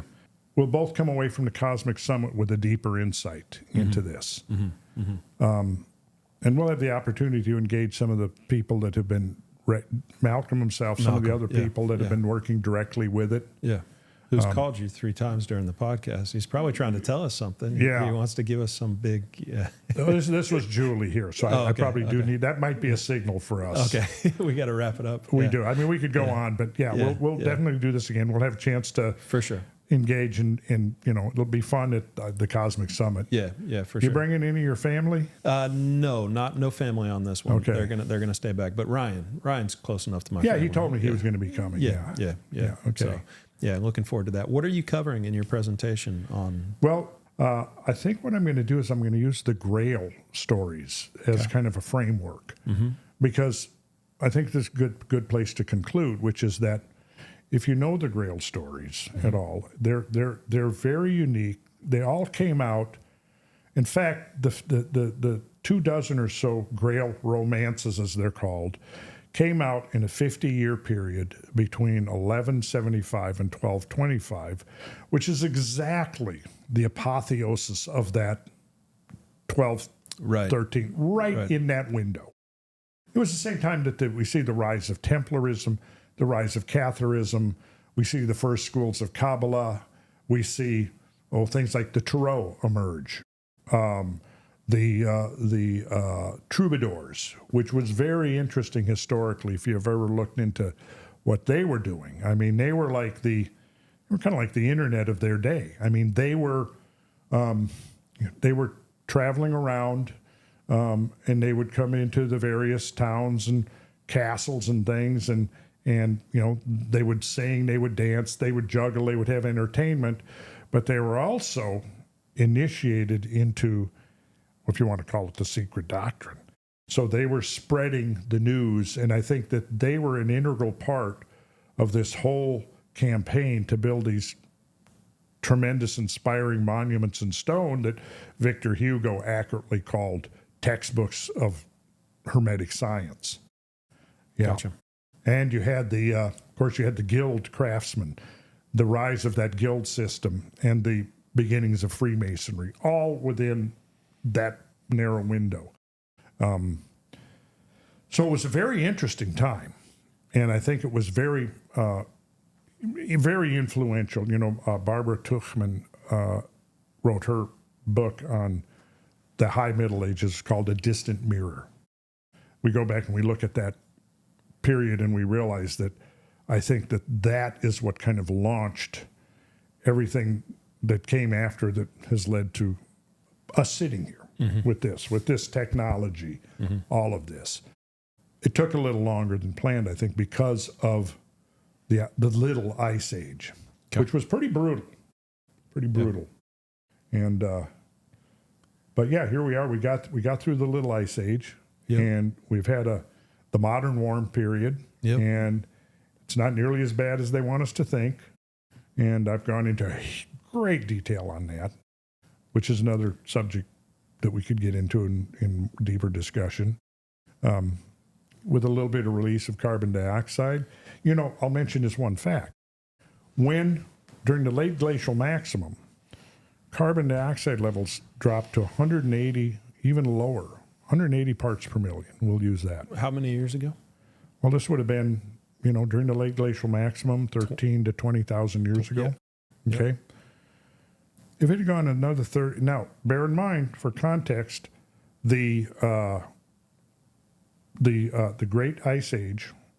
I'm sorry, back up. If you go back to the beginning of life, right?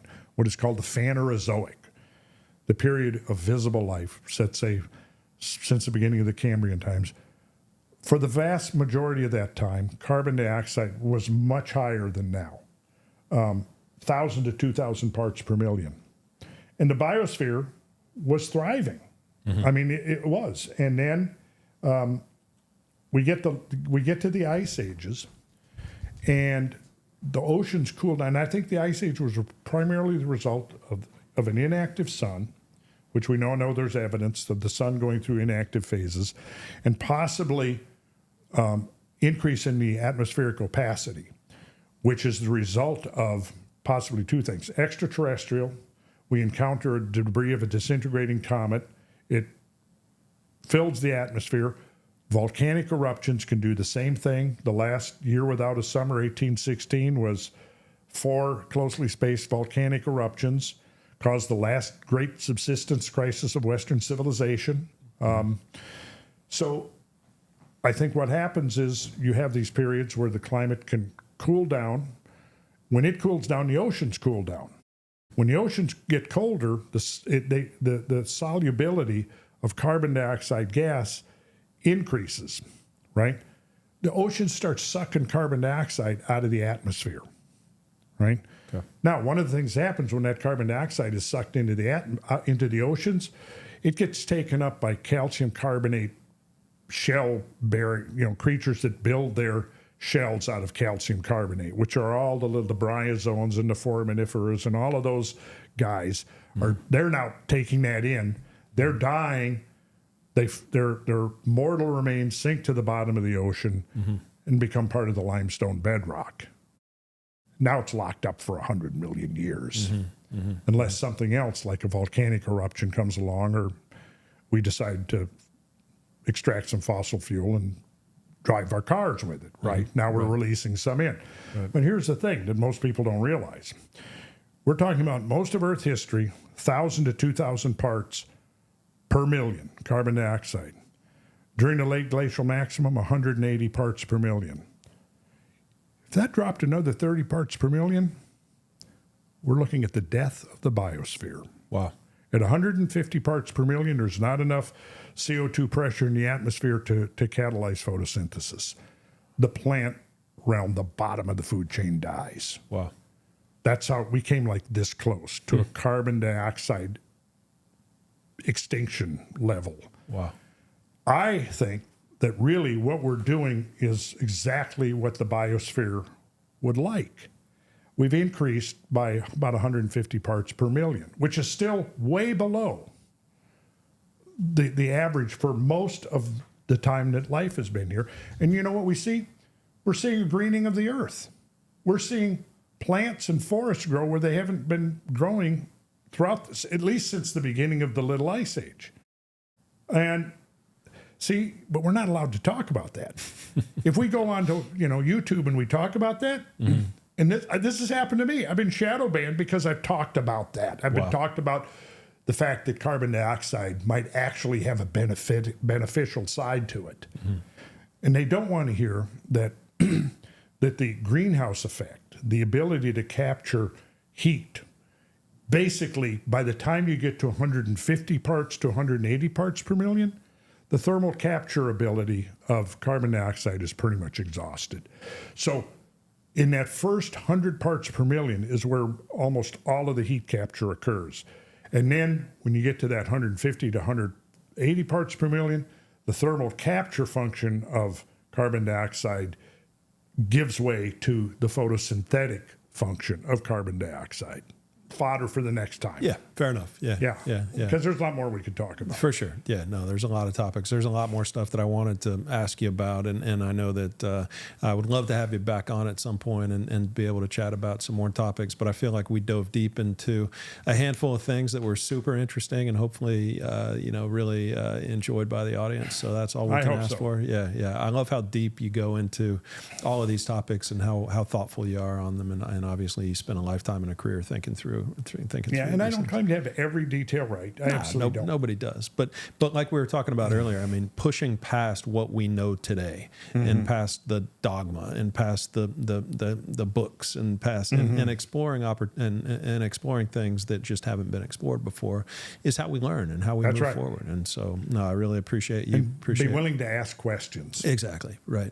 Yeah, absolutely. Yeah. Well, good. Well, again, I don't want to get you in trouble with Julie, so thank you for that. Yeah, absolutely. I know what it's like. Let's have you back on at some point, and really appreciate all your knowledge. I'll be seeing you in Cosmic Summit. Yep. Yeah. Can't wait. Looking forward to it. Yeah, me too. All right. Excellent. Thanks very much, Randall. Appreciate it. You got it, Matt? Yep. All right. Awesome. Good, man.